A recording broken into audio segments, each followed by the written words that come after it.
Hello, Junad ভাই, শুনতেছি না জুনাদ ভাইয়ের কথা। আপনি কি স্ক্রিন শেয়ার করতে পারবেন এই অবস্থাতে? যদি পারেন তাহলে আমরা এই লিঙ্ক দিয়ে ক্লাস শুরু করি, আর যদি না পারেন তাহলে নতুন করে লিঙ্ক ক্রিয়েট করেন। হুম।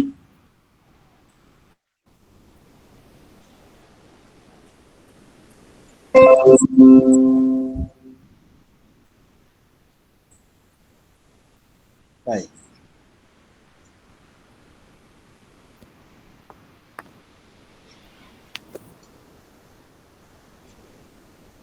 তাহলে স্ক্রিনটা শেয়ার করেন, আমাদের সামা ম্যাডাম তো ওয়েট করতেছে। হ্যাঁ, শুরু করব। 1 মিনিট। হ্যাঁ, জুনাদ ভাই আপনার স্ক্রিন শেয়ার করতেছে তো। জি ম্যাডাম, শুরু করতে পারেন ইনশাআল্লাহ। আজ আলোচনা করব ডাইজেস্টিভ সিস্টেম সম্বন্ধে। ডাইজেস্টিভ ডাইজেস্টিভ সিস্টেম অর্থাৎ পরিপাকতন্ত্র সম্বন্ধে। ডাইজেস্টিভ সিস্টেম আসলে কি? ডাইজেস্টিভ সিস্টেম এমন একটি সিস্টেম যা খাবারকে ডাইজেস্ট করে, অর্থাৎ খাবারকে হজম করে, অর্থাৎ খাবারকে ক্ষুদ্র ক্ষুদ্র অংশে ভেঙে সেই খাবারকে রক্তে শোষণ করায়। শোনা যাচ্ছে? হুম। শোনা যাচ্ছে? জি জি জি। জি জি জি জি জি। জি। শোনা যাচ্ছে শোনা যাচ্ছে। শুনতে আচ্ছা আচ্ছা। পাচ্ছি। জি, ডাইজেস্টিভ সিস্টেম দুটা সিস্টেম দিয়ে তৈরি। একটা হচ্ছে গ্যাস্ট্রো ইন্টেস্টিনাল সিস্টেম বা গ্যাস্ট্রো ইন্টেস্টিনাল ট্রাক্টও বলে এটাকে, সংক্ষেপে বলে জিআই ট্রাক্ট। এটা মুখ থেকে শুরু করে পায়ুপথ পর্যন্ত বিস্তৃত, মাউথ টু অ্যানাস। এটা হলো গ্যাস্ট্রো ইন্টেস্টিনাল ট্রাক্ট। আর একটা হচ্ছে হেপাটোবিলিয়ারি সিস্টেম। এই দুইটা সিস্টেম দিয়ে ডাইজেস্টিভ সিস্টেমটা তৈরি। হেপাটোবিলিয়ারি সিস্টেমটা কি? Liver, biliary channel, pancreas, spleen এগুলো দিয়ে তৈরি। Liver, biliary channel, gall bladder, pancreas এদেরকে বলে অ্যাক্সেসরি অর্গান অফ ডাইজেশন। দাঁত, জিহ্বা, স্যালিভারি গ্ল্যান্ড এগুলোকেও অ্যাক্সেসরি অর্গান অফ ডাইজেশন বলে। তো ডাইজেস্টিভ সিস্টেমের কাজ কি? ডাইজেস্টিভ সিস্টেমকে মোটামুটি ভাবে 7টি কাজ করে। 7টি কাজ বলা যায় আর কি। 1 নম্বরে হলো ইনজেশন। ইনজেশন অর্থাৎ মুখের মধ্যে মুখের মাধ্যমে জিআই ট্র্যাক্টের মধ্যে খাবারকে গ্রহণ করাই হলো ইনজেশন। এরপরে আসে হচ্ছে মেকানিক্যাল ডাইজেশন, মানে খাবার চিবিয়ে চিবিয়ে ক্ষুদ্র ক্ষুদ্র অংশে ভাঙা, এটা হচ্ছে মেকানিক্যাল ডাইজেশন। এরপরে হচ্ছে প্রপালশন অর্থাৎ পেরিস্টালসিস। পেরিস্টালসিসটা হচ্ছে একটা involuntary contraction of muscle, contraction and relaxation of muscle. Involuntary মানে কি? যা আমাদের হাতের কন্ট্রোলে নেই, ওরা অটোমেটিক্যালি ওরা কন্ট্রাক্ট করে, রিল্যাক্স করে মাসেল গুলো। এবং এটা কি করে? এই পেরিস্টালসিসটা খাবার এবং পানিকে জিআই ট্র্যাক্টের ভিতরে সামনের দিকে ঠেলে দেয়। এটা হচ্ছে প্রপালশন, পেরিস্টালসিস। এরপরে আসে কেমিক্যাল ডাইজেশন। একটা হচ্ছে মেকানিক্যাল ডাইজেশন, আমরা চিবিয়ে চিবিয়ে খাবারকে ক্ষুদ্র ক্ষুদ্র অংশে ভাঙলাম। আর একটা হচ্ছে কেমিক্যাল ডাইজেশন, যেগুলো খাবার শোষণ হওয়ার জন্য কেমিক্যালি অর্থাৎ এনজাইম, এসিড, বাইল এগুলো দিয়ে ক্ষুদ্র ক্ষুদ্র অংশ ভাঙে। আর একটা হলো সিক্রেশন। এই জিআই ট্র্যাক্টের মধ্যে বিভিন্ন জিনিস সিক্রেট হয়, পানি, এনজাইম, এসিড, হাইড্রোক্লোরিক অ্যাসিড, বাইল হয়। আর একটা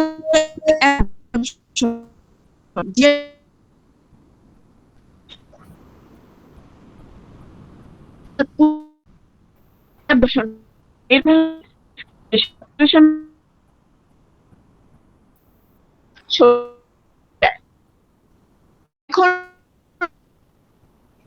আমার শোনা যাচ্ছে?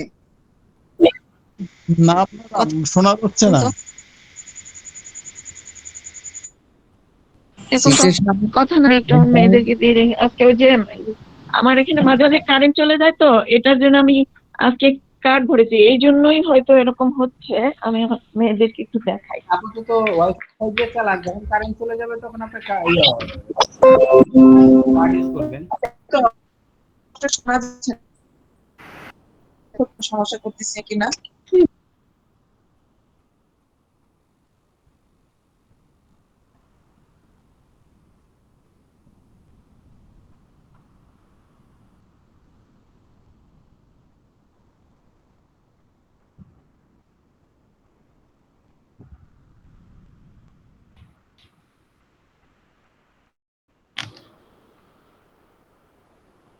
এখন এটা কি দিলা কার্ডেরটা দিলা? আচ্ছা, আমাদের ইন্টারনেট খারাপ তো সেটার জন্য মানে আসতেছিল। এখন শোনা যাচ্ছে? হ্যালো, জি ম্যাডাম, শোনা যাচ্ছে। আচ্ছা ঠিক আছে, আমি বসে নিতে। তো ডাইজেস্টিভ সিস্টেমের দুইটা অংশ আছে। আমি তো প্রথমে বলেছি, একটা হলো গ্যাস্ট্রো ইন্টেস্টাইনাল ট্রাক্ট বা সিস্টেম, আর একটা হলো হেপাটোবিলিয়ারি সিস্টেম। এখন এই যে গ্যাস্ট্রো ইন্টেস্টাইনাল ট্রাক্ট, এটা সম্বন্ধে আমরা একটু আলাপ করব। আমরা এক নম্বর ছবির দিকে একটু যদি তাকাই, আমরা এর এবং এই পোর্শনে, হ্যাঁ, এই পোর্শনের আমরা উপর থেকে নিচ পর্যন্ত আমরা যদি দেখি, তাহলে আমরা দেখতে পাবো গ্যাস্ট্রো ইন্টেস্টাইনাল ট্রাক্ট। এটার এক নম্বর চিত্রে এই অংশে দেখানো হয়েছে গ্যাস্ট্রোইন্টেস্টাইনাল ট্র্যাক্টের, জিআই ট্র্যাক্টের বিভিন্ন অংশের অবস্থান এবং কোন অংশের উপর কোন ইলেকট্রোহোমিওপ্যাথি মেডিসিন কাজ করে তা। তো প্রথমে হলো মাউথ আর মাউথ ক্যাভিটি। এই মাউথ এবং মাউথ ক্যাভিটির মধ্যে আছে ঠোঁট, আছে বাক্কাল মিউকোসা আছে। বাক্কাল মিউকোসা মানে মুখের ভিতরটা পাতলা একটা লেয়ার দিয়ে ঢাকা থাকে, এটার নাম হচ্ছে বাক্কাল মিউকোসা। ওই মিউকোসার মধ্যে অনেক সময় অ্যাপথাস আলসার হয়। দাঁত, জিহ্বা, ফ্যারিংস, তারপরে স্যালিভারি গ্ল্যান্ড। স্যালিভারি গ্ল্যান্ডটা খুবই ইম্পর্টেন্ট। স্যালিভারি গ্ল্যান্ডটা, এটা তিনটা গ্ল্যান্ড থাকে। একটা হচ্ছে প্যারোটিড গ্ল্যান্ড, কানের সামনে এবং একটু নিচে থাকে প্যারোটিড গ্ল্যান্ড, এবং ম্যান্ডিবুলার হাড়ের নিচে থাকে হলো সাবম্যান্ডিবুলার গ্ল্যান্ড, এবং জিহ্বার নিচে, চিনের নিচে থাকে হলো সাবলিঙ্গুয়াল গ্ল্যান্ড। এই গ্ল্যান্ডটা এত ইম্পর্টেন্ট, এটা হচ্ছে লালা ক্ষরণ করে, হ্যাঁ, স্যালাইভা ক্ষরণ করে, এবং এই স্যালাইভার মধ্যে সরি থাকে মিউকাস থাকে এবং এনজাইম থাকে। এত ইম্পর্টেন্ট তিনটা এনজাইম থাকে, অ্যামাইলেজ, লাইপেজ, লাইসোজাম, এই তিনটা এনজাইম থাকে। এবং এই অ্যামাইলেজ দিয়ে কার্বোহাইড্রেট ডাইজেশন হয়, লাইপেজ দিয়ে চর্বি ডাইজেশন হয়, এবং লাইসোজাম দিয়ে প্রোটিন ডাইজেশন হয়। সুতরাং আমরা মুখে যে যখন খাবার খাই, খাবার গ্রহণ করি, মুখে খাবার নিয়ে চাবানোর সাথে সাথে কিন্তু ডাইজেশন শুরু হয়ে যায়। হ্যাঁ, ডাইজেশন শুরু হয়ে যায়। ওই স্যালাইভারি গ্ল্যান্ডের মধ্যে যে ইয়েগুলো থাকে, এনজাইমগুলো থাকে, সেগুলো খাবার ডাইজেস্ট করা শুরু করে। First digestion starts from mouth. তো স্যালিভারি গ্ল্যান্ড থেকে যে স্যালাইভা বা লালা বের হয়, তা কার্বোহাইড্রেটকে ভাঙে, ভাঙে, কিন্তু পাকস্থলীতে কিন্তু এই অ্যামাইলেজ এনজাইমটা থাকে না। এই জন্য পাকস্থলীতে কিন্তু কার্বোহাইড্রেটটা ভাঙতে পারে না। এই জন্য যারা যারা না চিবিয়ে খায়, তাদের কিন্তু ডাইজেশনের প্রবলেম হয়। কারণ ফার্স্ট ডাইজেশন অফ কার্বোহাইড্রেট, এটা হচ্ছে মুখের লালার মাধ্যমে শুরু হয়। তো এটার জন্য মানে আয়ুর্বেদে বলা হয়েছে যে তোমরা খাবারকে চিবিয়ে চিবিয়ে পানির মতো করে পানি বানিয়ে গিলে ফেলো, এবং পানিকে এক ঢোক করে সিপ সিপ করে গিলে খাও, তাহলে তোমাদের ভালো ডাইজেশন হবে। মানে খাবার পান করো আর পানি খাও, এই কথাটা হলো এরকম। সুতরাং ভালো ডাইজেশনের জন্য, ভালো অ্যাবজর্পশনের জন্য, শরীরের প্রপার নিউট্রিশন পাওয়ার জন্য, হেলথ ইস্যু যাতে না হয় সেই জন্য, শরীর সুস্থ থাকার জন্য বলা হয় যে তোমরা খাবার ভালো করে চিবিয়ে খাও। কতবার চাবাতে হবে? বলা হয় যে 32টা দাঁতের হক আদায় করো, অর্থাৎ 32 বার চাবায় খাও এক লোকমা খাবার। কিন্তু সেটা সম্ভব হয় না, তো অন্তত 15 থেকে 20 বার চাবানো উচিত। গপ গপ করে না খেয়ে সময় নিয়ে টেস্ট এভরি বাইট, এইভাবে করে আস্তে আস্তে করে খাওয়া উচিত।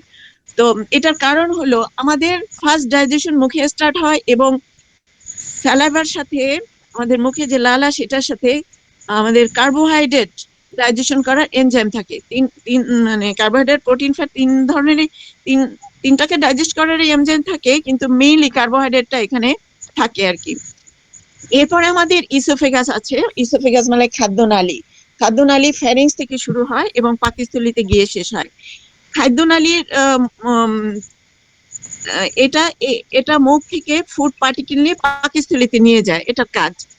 তো এটার তিনটা পার্ট আছে। এটা গলার দিকে যে অংশটা থাকে খাদ্যনালীর, তাকে বলে সার্ভিক্যাল পার্ট, এবং বুকের মধ্যে একটা অংশ থাকে, তার নাম হলো থোরাসিক পার্ট, এবং পেটের মধ্যে যে অংশটা থাকে তার নাম হলো অ্যাবডোমিনাল পার্ট।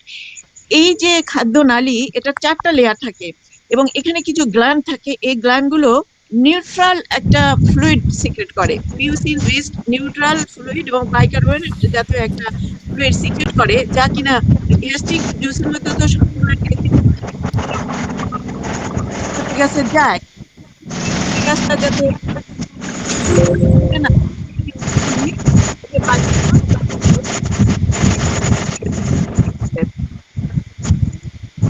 ও সরি সরি। এরপরে আসছে হলো পাকস্থলী, এস্টোমাক বা পাকস্থলী। পাকস্থলী তিনটা পার্ট থাকে, একটা হলো ফান্ডাস উপরের অংশ, বডি হলো মাঝের অংশ এবং পাইলোরাস হলো নিচের অংশ। দুইটা ওপেনিং থাকে, উপরেরটা হলো কার্ডিয়াক এন বলে, এখানে একটা ভালভ থাকে। এই ভালভ থাকার কারণে এই খাবারটা ব্যাক ফ্লো হয়ে আবার পাকস্থলী থেকে এসোফেগাসে যেতে পারে না। আর নিচে হচ্ছে পাইলোরিক পার্টে ওখানে একটা স্পিংটার থাকে, একদম স্পিংটারটা হয়তো রিল্যাক্স হয়, কন্ট্যাক্ট করে খাবার গেলেই ওটা কন্ট্যাক্ট করে যায়, মানে খাবার যাতে সরাসরি ডিউডেনামের মধ্যে না যেতে পারে। এবং ওখানে গ্যাস্ট্রিক পাকস্থলীর মধ্যে কিছু গ্ল্যান্ড থাকে, এই গ্ল্যান্ড গুলো কি করে অ্যাসিড তৈরি করে এবং প্রোটিন এবং ফ্যাট ডাইজেশনের জন্য এনজাইম তৈরি করে। তো এটার কাজ কি? পাকস্থলীর কাজ হলো টেম্পোরারি স্টোরেজ অফ ফুড, মানে অল্প সময়ের জন্য এটা খাবার পাকস্থলীতে ধরে রাখে। তো কতক্ষণ, এটাকে বলে গ্যাস্ট্রিক এমটিং, মানে এরপরে এই সময়ের পরে গ্যাস্ট্রিকটা পাকস্থলীটা খালি হয়ে যায় আর কি। তো কতক্ষণ পাকস্থলীতে মোটামুটি খাবার থাকে? 1.5 থেকে 2 ঘন্টা পর্যন্ত খাবার থাকে, এবং যেগুলো হাই হাই রিস্ক ফুড যেগুলো, সেগুলো আরো বেশি সময় থাকে। এই জন্য অনেকে দেখা যায় ঘন ঘন খায়, এখন খাচ্ছে 1 ঘন্টা পরেই আবার খায়, তাদের কিন্তু ঠিক মতো খাবার হজম হয় না, তাদের ডাইজেশনের প্রবলেম হয়, গ্যাস অ্যাসিডিটি হয়। অনেক মারা আছেন যে তারা কি করেন, বাচ্চাদেরকে 1-1.5 ঘন্টা পরেই দুধ দেন। হ্যাঁ, তো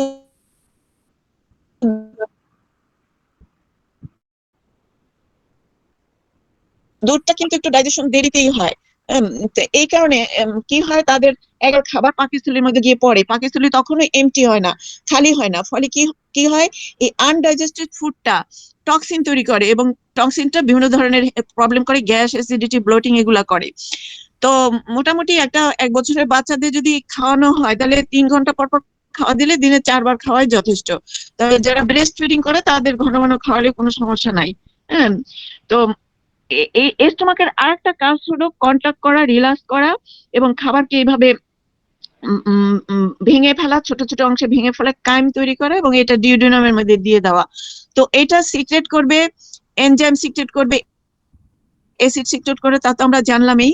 কিন্তু এখন সমস্যা হচ্ছে এই এনজাইম এবং এই অ্যাসিডটা প্রপার কনসেন্ট্রেশন থাকা দরকার ভালোভাবে খাবার হজম হওয়ার জন্য। খাবারের মাঝে যদি আমরা পানি খাই, অনেকে খাওয়ার মাঝে প্রচুর পানি খায়, তাহলে কি হয়, এই অ্যাসিড এবং এনজাইম ডাইলিউট হয়ে যায়। এবং এই অ্যাসিড যদি ঠিকমতো কনসেন্ট্রেশন না থাকে, এনজাইম ঠিকমতো কনসেন্ট্রেশন না থাকে, তাহলে খাবার ঠিকমতো হজম হয় না এবং বিভিন্ন প্রকার হেলথ ইস্যু হয়।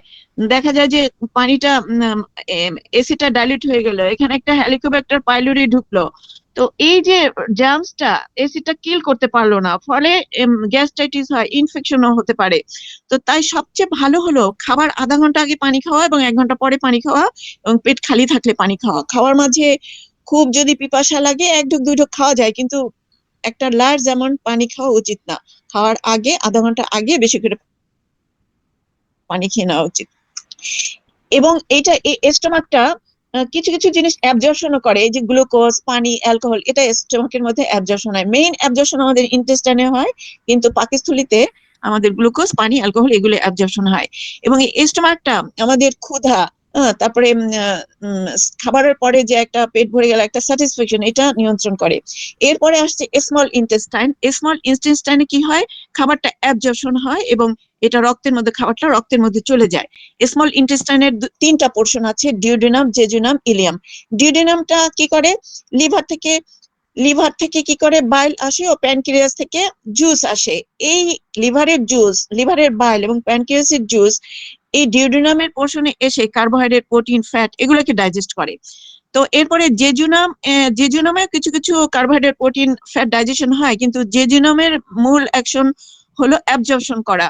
জেজুনাম এবং ইলিয়ামের মূল অ্যাকশন হলো খাবার অ্যাবজর্পশন করা। জেজুনামে এটা শুরু হয় এবং ইলিয়ামে গিয়ে এটা শেষ হয়। আমি 2 নম্বর ছবিতে একটা ভিলাই দেখিয়েছি। হ্যাঁ, ইলিয়ামে বেশিরভাগ অ্যাবজর্পশন হয়। এই ভিলাইটার মধ্যে কি থাকে, রক্তনালী থাকে, লিমফেটিক ভেসেল থাকে।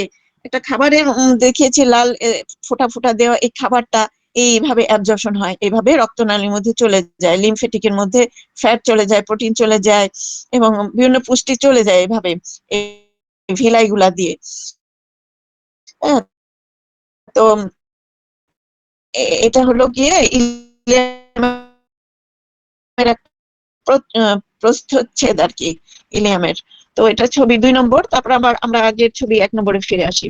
তো এখন লার্জ ইন্টেস্টাইনে কি হয়, এখানে এক্সট্রা পানি অ্যাবজর্পশন হয় এবং আনডাইজেস্টেড যে ফুড গুলো, সলিড ফুড, সেগুলা পেরিস্টালসিস এর মাধ্যমে শরীর থেকে বের হয়ে যায়। এই লার্জ ইন্টেস্টাইনের আবার 7টা পার্ট আছে, একটা হলো সিকাম এবং অ্যানাল ক্যানাল। তো এই যে অ্যানাল ক্যানাল, এখানে অ্যানাসের মধ্যে আমাদের বেশিরভাগ অনেকগুলো রোগ হয়, অ্যানাল ফিশার হয়, অ্যানাল পাইলস হয়, ফিস্টুলা হয়, প্রোলাপস হয়, ক্যান্সার হয়। অনেক সময় না সবাই ওখানে অ্যানাসে কিছু প্রবলেম হলে মনে করে কি এটা পাইলস। আসলে আমাদের এটা একটু ডিফারেন্সিয়েট, একটু কনফিউশনটা কাটা দরকার। অ্যানাল ফিশারটা কি, অনেকদিন কনস্টিপেশন থাকতে থাকতে অ্যানাসটা ফট করে ফেটে যায়। এটা তো ইলাস্টিক টিস্যু আছে, তো ওখানে ফট করে ফেটে যায়, ওই ফেটে গেলে কি বলে, অ্যানাল ফিশার বলে। তখন ব্যথা হয়, রক্ত পড়ে, রক্ত না পড়লেও পেইন হয় প্রচন্ড। আর পাইলসটা হলো অ্যানাসের ওইদিকে যে ভেইন গুলো আছে, ভেইন গুলো মানে কনস্টিপেশনের চাপে চাপে চাপে ভেইন গুলো বড় হয়ে যায়, এনগজ হয়ে যায়, তখন এটা অর্শের বলি হিসাবে বাইরে বের হয়ে আসে। কিন্তু ওই অর্শের বলিটাকে কাটলে আমরা দেখবো ভিতরে ভেইন পাওয়া যাবে। এবং এই পাইলসটা 2 ধরনের, ইন্টারনাল পাইলস, ভিতর থেকে যে পাইলসটা আসে, এনগজ ভেইনটা, ব্লাড আসে যেটা, সেটা হলো ইন্টারনাল পাইলস। নিচ থেকে যেটা আমরা বলি দেখি, সেটা হলো এক্সটার্নাল পাইলস। আর একটা হচ্ছে ফিস্টুলাটা হলো স্কিনের সাথে এবং ওই অ্যানাল ক্যানাল এবং রেকটাম, অ্যানাল ক্যানালের যে কানেকশন হয়ে যায় একটা, এবং এটা বেশি মারাত্মক। এটা সবসময় রক্ত পানি পু যেগুলি ঝরে, এটা একটা মারাত্মক জিনিস। তো পোড়া আরেকটা হতে পারে, প্রলাপস হতে পারে, ওই অ্যানাল ক্যানালটা নিচে নেমে আসতে পারে চাপের কারণে, প্রলাপস, এটা হচ্ছে অ্যানাল প্রলাপস। এখানে ক্যান্সার, টিউমার এগুলাও হতে পারে। তো এখন এই যে ডাইজেস্টিভ সিস্টেম, এর আর্টারি সাপ্লাই আছে, ভেনাস ড্রেনেজ আছে, লিমফেটিক ড্রেনেজ আছে, নার্ভ সাপ্লাই আছে। আর্টারি গুলো সাধারণত ওই যে বড় অ্যাওর্টা আছে ওর মধ্যে চলে যায় বিভিন্ন ব্রাঞ্চ দিয়ে, ওখান থেকে আসে সাপ্লাইটা, অ্যাওর্টা থেকে সাপ্লাইটা আসে, যেটা কিনা আমরা অ্যাওর্টা হার্ট যখন পড়েছিলাম তখন অ্যাওর্টার যে ব্রাঞ্চ দেয়, মেইন যে অ্যাওর্টা, ডিসেন্ডিং অ্যাওর্টা, অ্যাবডোমিনাল যেটা যায় সেখান থেকে ব্রাঞ্চ আসে। আর ভেনাস ড্রেনেজ হলো পোর্টাল ভেইন নামে একটা ভেইন আছে, সেখানে সব কার্বন ডাইঅক্সাইড যুক্ত রক্ত এই পেটের থেকে চলে যায়, গ্যাস্ট্রোইন্টেস্টিনাল ট্র্যাক্ট থেকে সব রক্ত ওই পোর্টাল ভেইন দিয়ে লিভারে যায়, লিভার থেকে আবার হেপাটিক ভেইন বের হয়, যেটা কিনা ইনফেরিয়র ভেনা কাভাতে গিয়ে ওপেন হয়, হার্টে চলে যায় তখন। একটা লিম্ফেটিক ড্রেনেজ আছে, সেটা নাভির উপরে ওইটা অ্যাক্সিলারি লিম্ফ নোডে চলে যায় এবং নাভির নিচে এটা ইঙ্গুলার লিম্ফ নোডে চলে যায়। তো আমি এটা তাড়াতাড়ি বলতেছি কারণ এগুলো তো আমরা জানি, গত ক্লাসে আমরা এই ভেইনগুলো এগুলো কোথায় কে কোথায় আছে সেটা আমরা জেনেছি, সেজন্য একটু তাড়াতাড়ি বলতেছি। তো এবার হবে নার্ভস অফ দ্য জিআইটি। এই গ্যাস্ট্রো, এটা একটু ইম্পর্টেন্ট জিনিস, নার্ভটা। এই নার্ভ হলো হচ্ছে অটোমেটিক, অটোনমিক নার্ভাস সিস্টেম, যেটা এটা অটোমেটিক্যালি চলে, এবং এটা ব্রেন থেকে আসে ভেগাস নাম। হ্যাঁ, এই ভেগাস নামটা সিম্প্যাথেটিক প্যারাসিম্প্যাথেটিক অংশ আছে। সিম্প্যাথেটিক হলে ডাইজেশন স্লো করবে, প্যারাসিম্প্যাথেটিক স্টিমুলেট হলে ডাইজেশনটাকে স্টিমুলেট করবে। আরেকটা ইম্পর্টেন্ট একটা নার্ভাস সিস্টেম আছে, এটা শুধু ওই জিআই ট্র্যাক্টের মধ্যে আছে, এটা কে বলে এন্টারিক নার্ভাস সিস্টেম।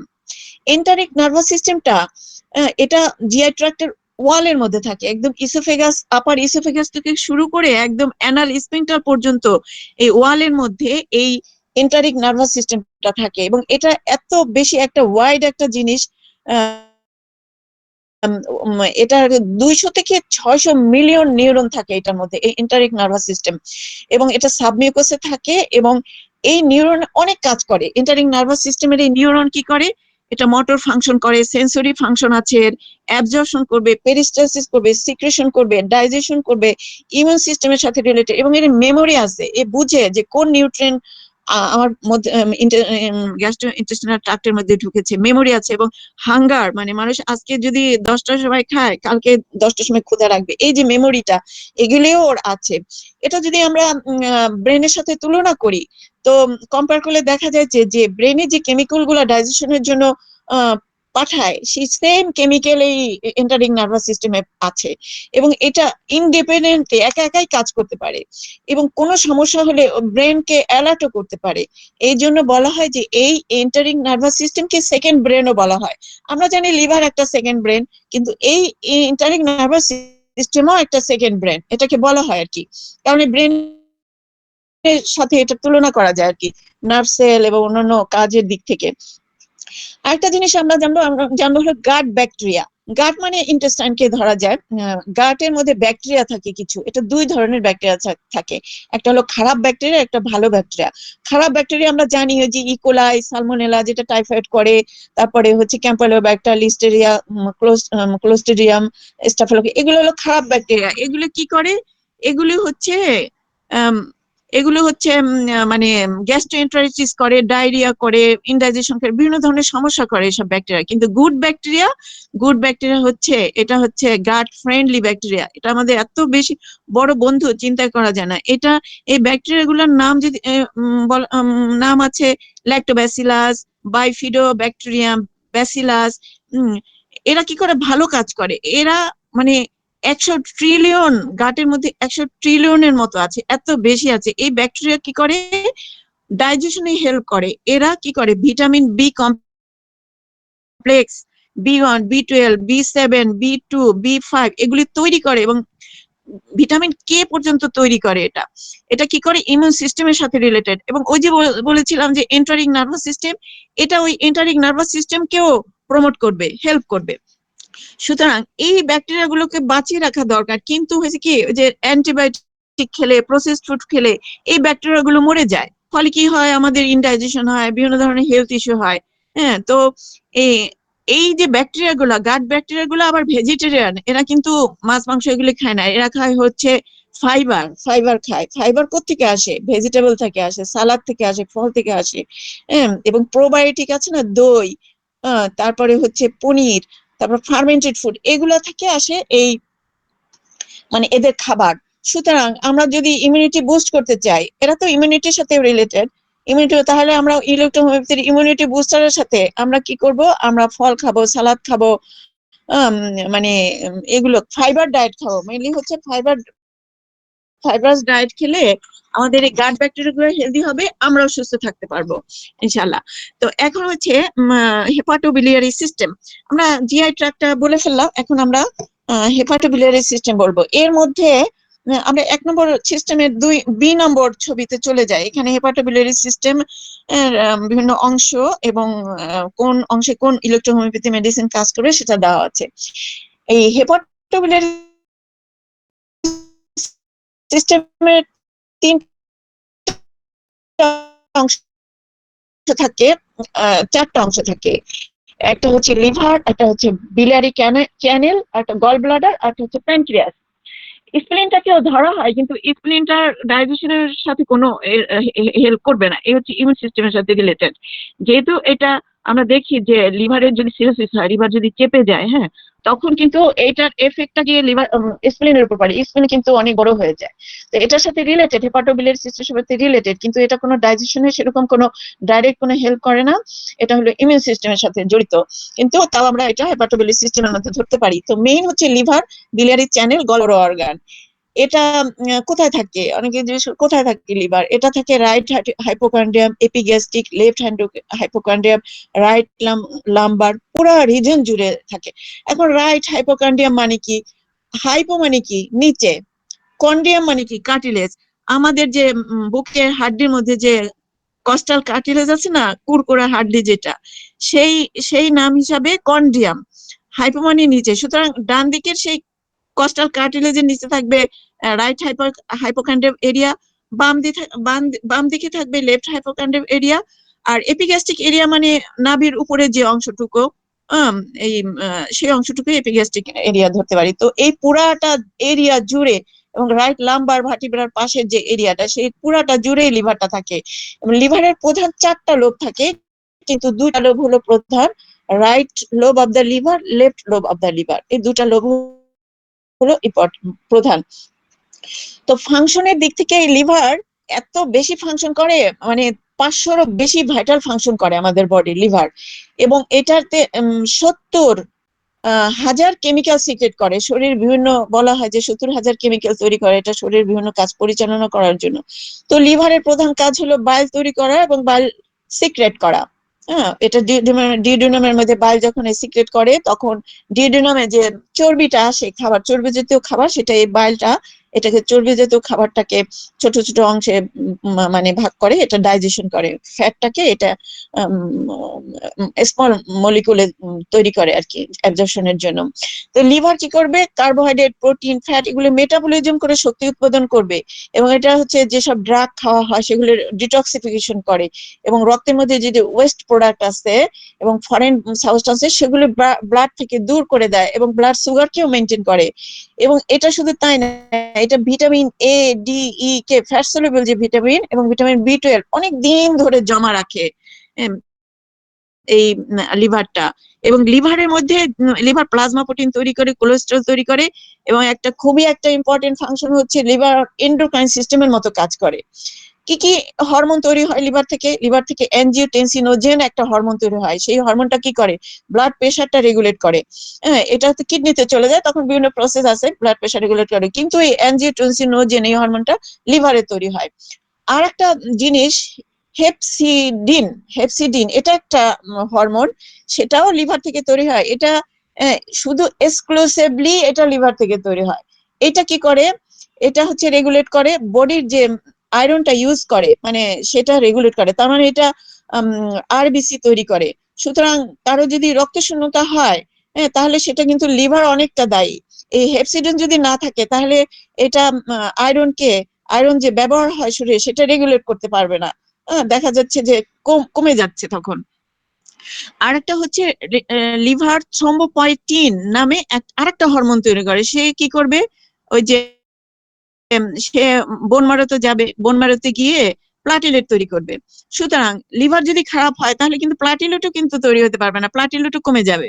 তো আমার একটা রোগী আছে, তার লিভারে সিস্ট, অনেকদিন যাবত সিস্ট, অ্যালোপ্যাথি ডাক্তার তাকে, তার হচ্ছে হিমোগ্লোবিন কমে যায়, তার প্লাটিলেট কমে যায়, হ্যাঁ প্লাটিলেট কমে যায়, হিমোগ্লোবিন কমে যায়।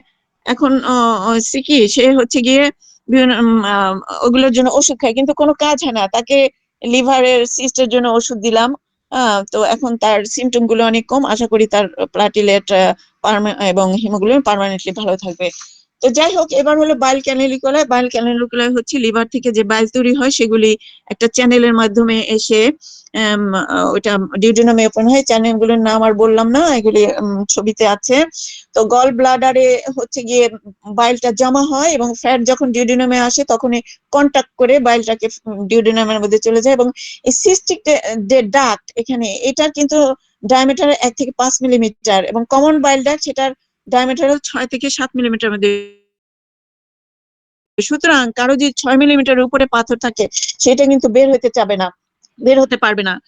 সুতরাং এই পাথরটাকে ভাঙতে হবে। তো আমাদের সৌভাগ্য যে আমাদের ইলেকট্রো হোমিওপ্যাথিতে ওষুধ আছে এই পাথরকে ভেঙে গুঁড়া গুঁড়া করে বের করার। সুতরাং এটা আমরা সৌভাগ্যবান, এটা এই পাথর ভাঙার অন্য কোনো সিস্টেম নাই, কারণ এই পাথরটা খুবই ডেঞ্জারাস। এই পাথরটা অনেকদিন থাকলে পরে এই গল ব্লাডারের মধ্যে ঘষাঘষে ক্যান্সার হয়ে যেতে পারে, এবং পাথরটা বাইল ডাক্টের মধ্যে যদি আটকে যায় তাহলে এমার্জেন্সি কন্ডিশন হয়ে যেতে পারে, রোগীর খুব খারাপ অবস্থা হয়ে যেতে পারে। এরপর হচ্ছে প্যানক্রিয়াস, স্টোমাকের পিছনে থাকে এবং লেফট আপার অ্যাবডোমেনে থাকে। এটা 3টা পোর্শন আছে, হেড, বডি, টেল। মাথাটা থাকে ডিউডেনামের ওই কার্ভের মধ্যে বসানো, এবং এটার 2টা ফাংশন আছে, exocrine function, endocrine function. Exocrine function আমরা জানি, প্যানক্রিয়াস বিভিন্ন ধরনের এনজাইম তৈরি করে কার্বোহাইড্রেট, প্রোটিন, ফ্যাট ডাইজেস্ট করবে। এন্ডোক্রাইন ফাংশনের মধ্যে ইনসুলিন তৈরি করবে, গ্লুকাগন, সোমাটোস্ট্যাটিন এইসব হরমোন তৈরি করবে। তো এ পর্যন্ত মোটামুটি শেষ। এরপরে হচ্ছে ইলেকট্রো হোমিওপ্যাথির কি কি মেডিসিন পরিপাকতন্ত্রের উপর কাজ করে সেগুলো আমি দিয়েছি, সেগুলি বলার টাইম এখন কম, তো একটু দেখে নিতে হবে। আর হচ্ছে গ্যাস্ট্রোইন্টেস্টাইনাল ট্র্যাক্টে এবং biliary সিস্টেমে কি কি মেডিসিন কাজ করে এবং সিলেকশন কিভাবে করব সেটা আমরা চিন্তা করে এই ফর্মুলা দেখে করতে পারি। এবং হাই পটেন্সি কিছু কিছু ক্ষেত্রে 10,000 পাওয়ার খুব ভালো কাজ করে, যেমন গ্যাস অ্যাসিডিটির ক্ষেত্রে S2টা 10,000 পাওয়ার খুব ভালো কাজ করে। লিভারে যদি আমরা পাথর ভাঙতে চাই তাহলেও S2টা আমরা 10,000 পাওয়ার খুব ভালো কাজ করে। এবং এরকম, তারপর হার্নিয়াতে C15 টা 10,000 পাওয়ার খুব ভালো কাজ করে, এখানে দেওয়া আছে। আমরা মেডিসিন অ্যাকর্ডিং টু টেম্পারামেন্ট এবং condition of the patient select করব। আর আমি এই ইয়েতে পরিপাকতন্ত্রের যে রোগগুলো সেগুলো গ্যাস্ট্রোইন্টেস্টিনাল ট্র্যাক্ট এবং biliary ট্র্যাক্টের যে রোগগুলো আছে যেগুলো হয় ম্যাক্সিমাম রোগ আমি সাজিয়েছি। এগুলোর মধ্যে ইম্পর্টেন্ট যেগুলো সেগুলো দাগিয়ে দিয়েছি। এগুলো আমরা যদি ইম্পর্টেন্ট রোগগুলো আগে পড়ি এবং এগুলো থেকে ওষুধ সিলেক্ট করে রাখি, তাহলে রোগী যখন আসবে, অনেক রোগী যখন আসবে তখন আমরা সহজেই এই দেখে দেখে আমরা দিতে পারবো। সুতরাং এইগুলি দাগানোগুলো আমরা আগে পড়বো এবং অন্যগুলো দেখে নিব, যাতে যে কোনো সময় যে কোনো রোগী আসলে আমাদের কোনো সমস্যা না হয়, আমরা যাতে অল্প সময়ের মধ্যে অনেক রোগী দেখতে পারি। এই জন্য ঠিক আছে, এই শেষ। Thank you. হ্যালো, এতক্ষণ কি শোনা গেল?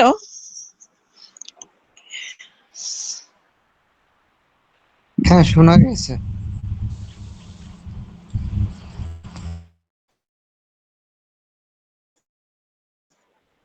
হ্যালো, হ্যাঁ ম্যাডাম, আসসালামু আলাইকুম। আলহামদুলিল্লাহ। আমার মনে হয় সবাই ক্লাস থেকে শেষ। করছে। হ্যালো, শেষ। ধন্যবাদ আপু। অনেক সুন্দর হয়েছে আপু, অনেক সুন্দর হয়েছে। আমার কাছে থ্যাংক মাইক্রোফোন ইউ। ক্লিয়ার শোনা যাচ্ছে কি? একটু যদি কনফার্ম। জি স্যার, শোনা যাচ্ছে স্যার। যাক, আমার কথা শুনতে পারলে হইলো, কারণ আমি শুনতেছি কম, এটা সমস্যা না, আমার কথা শুনতে পারলেই হইলো। আচ্ছা, যাক, আমাদের অ্যানাটমি ফিজিওলজি ক্লাসটা আজকে কমপ্লিট হইলো। আমরা আজকে একটু ম্যাথমেটিক্যাল দিকে আজকে যাব। আজকে আমাদের নতুন একটা ভেষজ নিয়ে আলোচনা করব, পাশাপাশি আমরা একটা নতুন মেডিসিন নিয়ে আলোচনা করব। ওকে, আচ্ছা, ঠিক আছে। আজকে আমাদের নেক্সট যে ভেষজটা নিয়ে আমরা আলোচনা করব, যেটা আমাদের S2 মেডিসিনের সবচেয়ে গুরুত্বপূর্ণ মেডিসিন, এটার নাম হচ্ছে লাইকোপোডিয়াম। লাইকোপোডিয়াম ক্লাভেটাম। এটা ক্লাডমস, ড্যাগারহর্ন, ক্লাডমস, গ্র্যান্ড পাইন, বিভিন্ন নামে এটাকে বলা হয়। হুম, এটা একটা স্পোর বহনকারী ভাস্কুলার উদ্ভিদ। এটা পর্যন্ত লম্বা হয়। স্যার শোনা যাচ্ছে না, কথা শোনা যাচ্ছে না স্যার। এখন কথা কি কেউ শুনতে পাচ্ছেন না, না শুধু আপনি শুনতে পাচ্ছেন নাকি? শোনা যাচ্ছে। শোনা যায়, স্পষ্ট বোঝা যাচ্ছে না, স্পষ্ট আস্তে কথা আস্তে। বোঝা যাচ্ছে না। একটু সাউন্ড মনে হচ্ছে স্লো, এটাই হ্যাঁ, একটু আসলে ক্লিয়ার বোঝা কম যাচ্ছে। সম্ভবত হেডফোনে ডিস্টার্ব, মাইক্রোফোনটাও ডিস্টার্ব দিচ্ছে কিনা পাশাপাশি। একটু হোল্ড করেন, তাহলে আমাকে 1 মিনিট সময় দেন, 30 সেকেন্ড।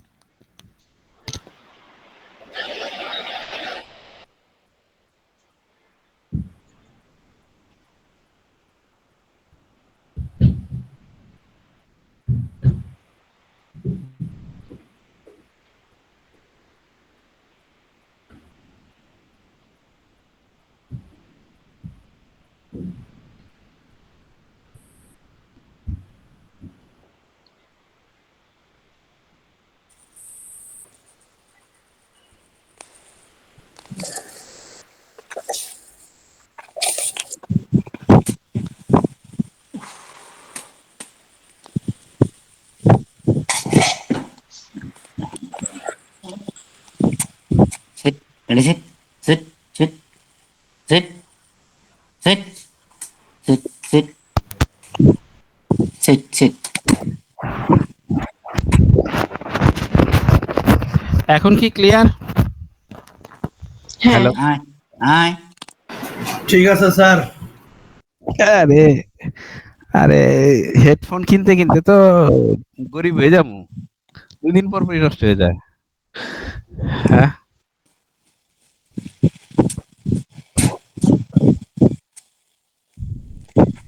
আচ্ছা, তোকে যে আলোচনা করতেছিলাম, আচ্ছা, লাইকোপোডিয়ামের গাছ সম্পর্কে আর বেশি কিছু বললাম না। এটা পুরো ভেষজটাই, এটা আমাদের ওষুধ তৈরি ক্ষেত্রে ব্যবহার করা হয়। এটা ফার্মাসিউটিক্যাল, Hey. Hut. আচ্ছা, ফার্মাসিউটিক্যাল ব্যবহার যদি এটা নিয়ে আমরা একটু বলি, এটা বিশেষ করে লিভার, মূত্রযন্ত্র এবং পরিপাক যন্ত্রের উপর ব্যাপক ব্যবহার হয়। এটা ছাড়াও প্রাচীন চিকিৎসায় বহু রোগের ক্ষেত্রে এটার ব্যবহার দেখা গিয়েছে। এটা খুবই গুরুত্বপূর্ণ একটা মেডিসিন। এটা নার্ভাস সিস্টেমের উপর খুব ভালো কাজ করে। হ্যাঁ, এবং বিভিন্ন প্রদাহিক। Hello, any problem? কেউ একজন স্পিকার অন করে রাখছে স্যার। আব্দুস সামাদ ভাই একটু করেন। আমি তো হোস্ট, আমি তো মিউট করে দিতে পারি আর কি। আর এটা তো আচ্ছা, আমি করে দেই। 1 মিনিট। ওকে, আচ্ছা, যেটা বলতেছিলাম, এটা বিভিন্ন প্রদাহিক কন্ডিশনও এটা ব্যবহার করা হয় এবং বিশেষ করে পুরুষ মহিলাদের শারীরিক দুর্বলতায়, যৌন দুর্বলতায় অনেক সময় এটা ব্যবহার করা হয় এবং মহিলাদের যৌনাঙ্গের শুষ্কতা, ব্যথা সহ মাসিকের বিভিন্ন গোলযোগে এটা ব্যবহার করা হয়। তো এটার ভেষজ গুণ নিয়ে যদি আমরা আলোচনা করি, বর্তমানে এটার প্রায় 12,000 ছোট বড় লক্ষণ সংগ্রহ করা হয়েছে। ঠিক আছে, তো এত লক্ষণ নিয়ে তো আসলে কাজ করা সম্ভব নয়, এত লক্ষণ নিয়ে পড়ালেখা করা সম্ভব নয়, কিন্তু এটার যে মূল গুরুত্বপূর্ণ যে অংশগুলো সেটা নিয়ে আমরা আলোচনা করব। এটা আমাদের ফুসফুস তন্ত্রের উপর খুব ভালো কাজ করে, শ্বাসতন্ত্রের উপর, বিশেষ করে ব্রঙ্কাইটিসের ক্ষেত্রে এটা খুবই ভালো কাজ করে।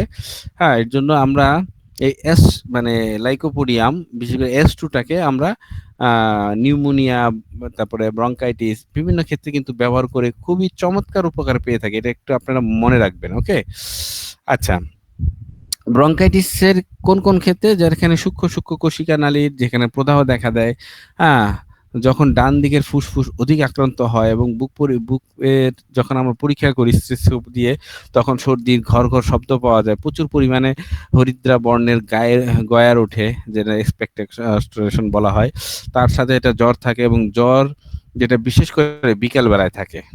জ্বর থাকে বিশেষ করে বিকেল বেলায় থাকে। হ্যাঁ, এই লাইকোপোডিয়ামের রোগীর ক্ষেত্রে এটা শুষ্ক কাশিতে খুব ভালো উপকার পাওয়া যায়। শুষ্ক কাশিতে এটা লাইকোপোডিয়ামটা খুব ভালো উপকার পাওয়া যায়। রোগী দিন রাত কাশে, কাশতে কাশতে ব্যথা হয়ে যায়, গলা সুরসুর করে, কখনো কখনো গয়ার ওঠে না, মানে তার মানে কাশতে কাশতে তার কোনো কফটা ওঠে না। আবার অনেক সময় প্রচুর পরিমাণ হরিদ্রা বর্ণের গয়ার ওঠে, এক সময় ওঠে না, আবার এক সময় দেখা যাচ্ছে প্রচুর পরিমাণ গয়ার ওঠে, পুজের মতো এবং রক্ত মিশ্রিত অনেক সময় থাকে এবং সন্ধ্যার পরে কাশিটা বেড়ে যায়, কখনো কাশি একদিন বাড়ে অন্যদিন কমে থাকে, এরকম একটা কন্টিনিউ প্রসেস চলতে থাকে। সেক্ষেত্রে আমাদের লাইকোপোডিয়াম একটা চমৎকার মেডিসিন। আগে বলছি নিউমোনিয়া রোগের ক্ষেত্রে লাইকোপোডিয়াম একটি পরম উপকারী বন্ধু বলা যায়। রোগীর চিত হয়ে আসলে প্রত্যেকবারে নিঃশ্বাস গ্রহণের সময় নাকের ডগায় দুই পাশে ফুলে ওঠে, প্রচুর পরিমাণে গয়ার ওঠে, কিন্তু শ্বাস প্রশ্বাসের কষ্ট দূর হয় না। কাশতে কাশতে গয়ার তুলতে পারে না, গয়ার কখনো কখনো নোনা স্বাদ এবং দুর্গন্ধযুক্ত, ফুসফুসে পুজ হবার উপক্রম, যা প্রায় বিকেলে বৃদ্ধি হয়। এই ধরনের লক্ষণের ক্ষেত্রে আমরা নিউমোনিয়া আরোগ্য করতে পারি এই ভেষজটা দিয়ে, লাইকোপোডিয়াম দিয়ে। হ্যাঁ, এটাতে তরল সর্দিরও লক্ষণ আছে। নাকের বাইরের দিকে ফোলা, ভিতরের দিকে সেটে ধরে, মানে পলিপাসটা বেড়ে যায়, নাক সেটে থাকা অবস্থা যেন রাত্রে আরো বেশি হয়। এই ধরনের কন্ডিশনে কিন্তু আমাদের এই লাইকোপোডিয়াম চমৎকার কাজ করে। জ্বরের একটা নির্দিষ্ট সময় থাকে, বিকাল 4টা থেকে 8টা পর্যন্ত যখন জ্বর হয়, সমস্ত রাত থাকে, হ্যাঁ, শীত অবস্থা থাকে, পিপাসা শূন্য থাকে, অধিক পরিমাণ শীত থাকে, রোগী কাঁপতে থাকে, হাত পা অত্যন্ত ঠান্ডা থাকে। এই ধরনের কন্ডিশন যখন উত্তাপ অবস্থায় ভয়ানক উত্তাপ হয়, প্রচুর মানে উত্তাপ হয়, সেক্ষেত্রে কিন্তু আমরা এই লাইকোপোডিয়ামের ব্যবহার করতে পারি। রোগী ঘুমিয়ে পড়ে, পিপাসা হয়, অম্ল বমি হয়, ঘন ঘন প্রস্রাব হয়, এরকম উত্তাপ অবস্থার পর ঘাম হয়, ঘামের পর খুব পিপাসা হয়, একদিন অন্তর অন্তর শীত করে জ্বর আসে, হ্যাঁ, ঠিক একই সময় আসে, ইত্যাদি লক্ষণযুক্ত জ্বরে অধিক কার্যকর। এরকম জ্বর, সেটা যদি টাইফয়েড জ্বর হয়, টাইফয়েডের প্রথম দিকের তুলনায় কিন্তু প্রথম অবস্থার তুলনায় কিন্তু দ্বিতীয় অবস্থায় আমাদের এই লাইকোপোডিয়াম বেশ ভালো কাজ করে। যখন রোগী সম্পূর্ণ অজ্ঞান অবস্থায় পড়ে থাকে, বিকারে বিড়বিড় করে, গলায় ঘর ঘর, চোখ স্থির করে, একদিকে তাকিয়ে থাকে, বিছনা কোটে, কোষ্ঠকাঠিন্যের ভাব থাকে, পেট ফুলে ওঠে, ইত্যাদি লক্ষণে আমরা লাইকোপোডিয়ামের ব্যবহার করতে পারি। কর্ণমূল প্রদাহ, ঠিক আছে, কর্ণমূল প্রদাহতে কিন্তু আমরা এই লাইকোপোডিয়ামের ব্যবহার দেখি, যেখানে আরক্ত জ্বর, এক বা উভয় কানের মধ্যে প্রদাহিক অবস্থা, হ্যাঁ, উহা হতে পুস্রাব ইত্যাদি হতে থাকলে লাইকো ব্যবহার করা যায়।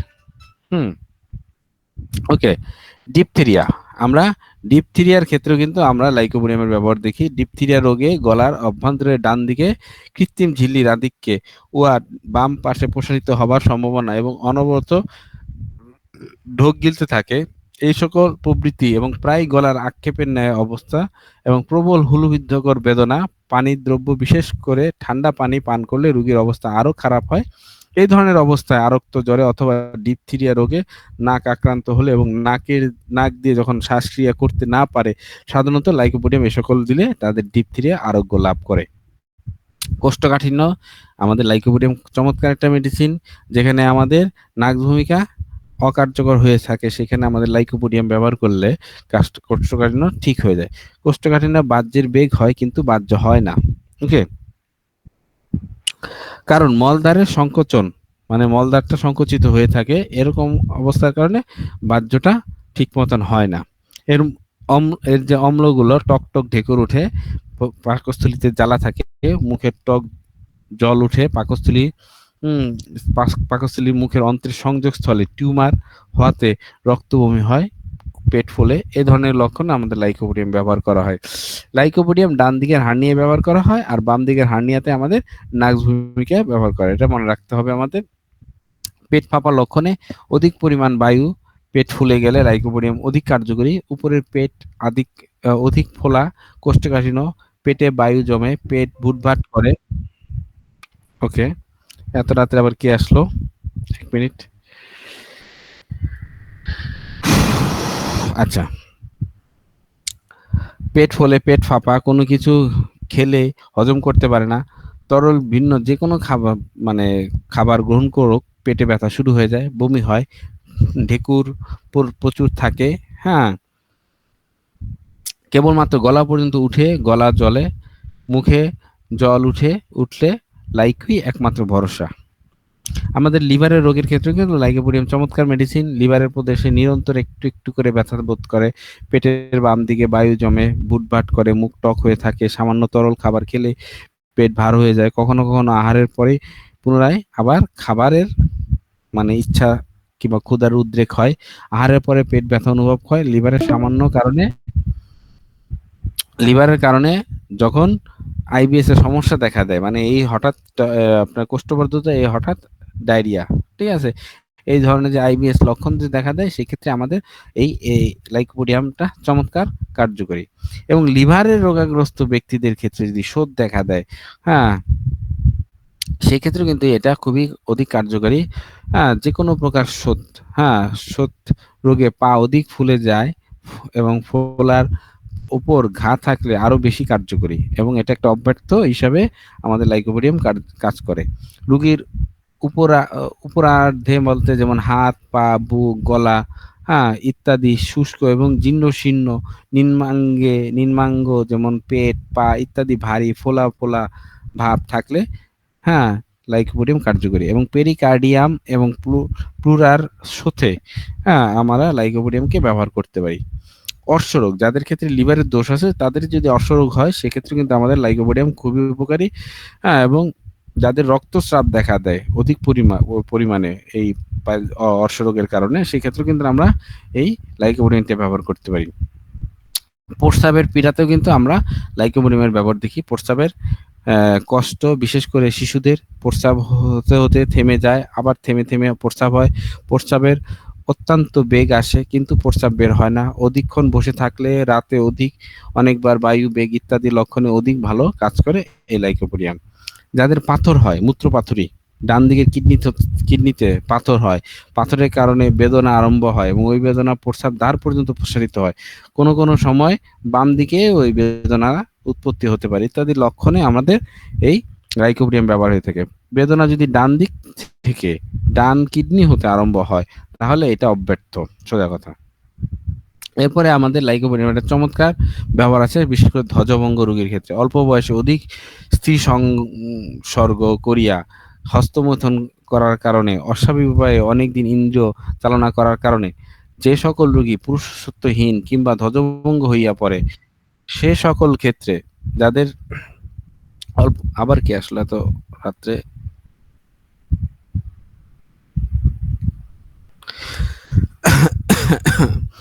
মানে লিঙ্গ উত্থান হয় না, অল্পতে উত্থান হইয়া প্রায়ই আবার শিথিল হইয়া পড়ে, এই সকল ক্ষেত্রে কিন্তু লাইকোপোডিয়াম উপকারী, যেটা আমরা S2 ব্যবহার করার কারণে আমরা সেই রোগীগুলোকে আরোগ্য করতে পারবো। দ্রুত বীর্যপাত, এমনকি খুবই দ্রুত বীর্যপাত হয়ে যায়। হ্যাঁ, উত্তেজনা খুব অল্প সময় থাকে, কখনো কখনো উত্তেজনায় থাকে না, বিশেষ করে বৃদ্ধদের উত্তেজনার অভাব, স্ত্রীর সাথে উত্তেজনার অভাব, কিন্তু অন্য নারীদের ক্ষেত্রে স্বাভাবিক।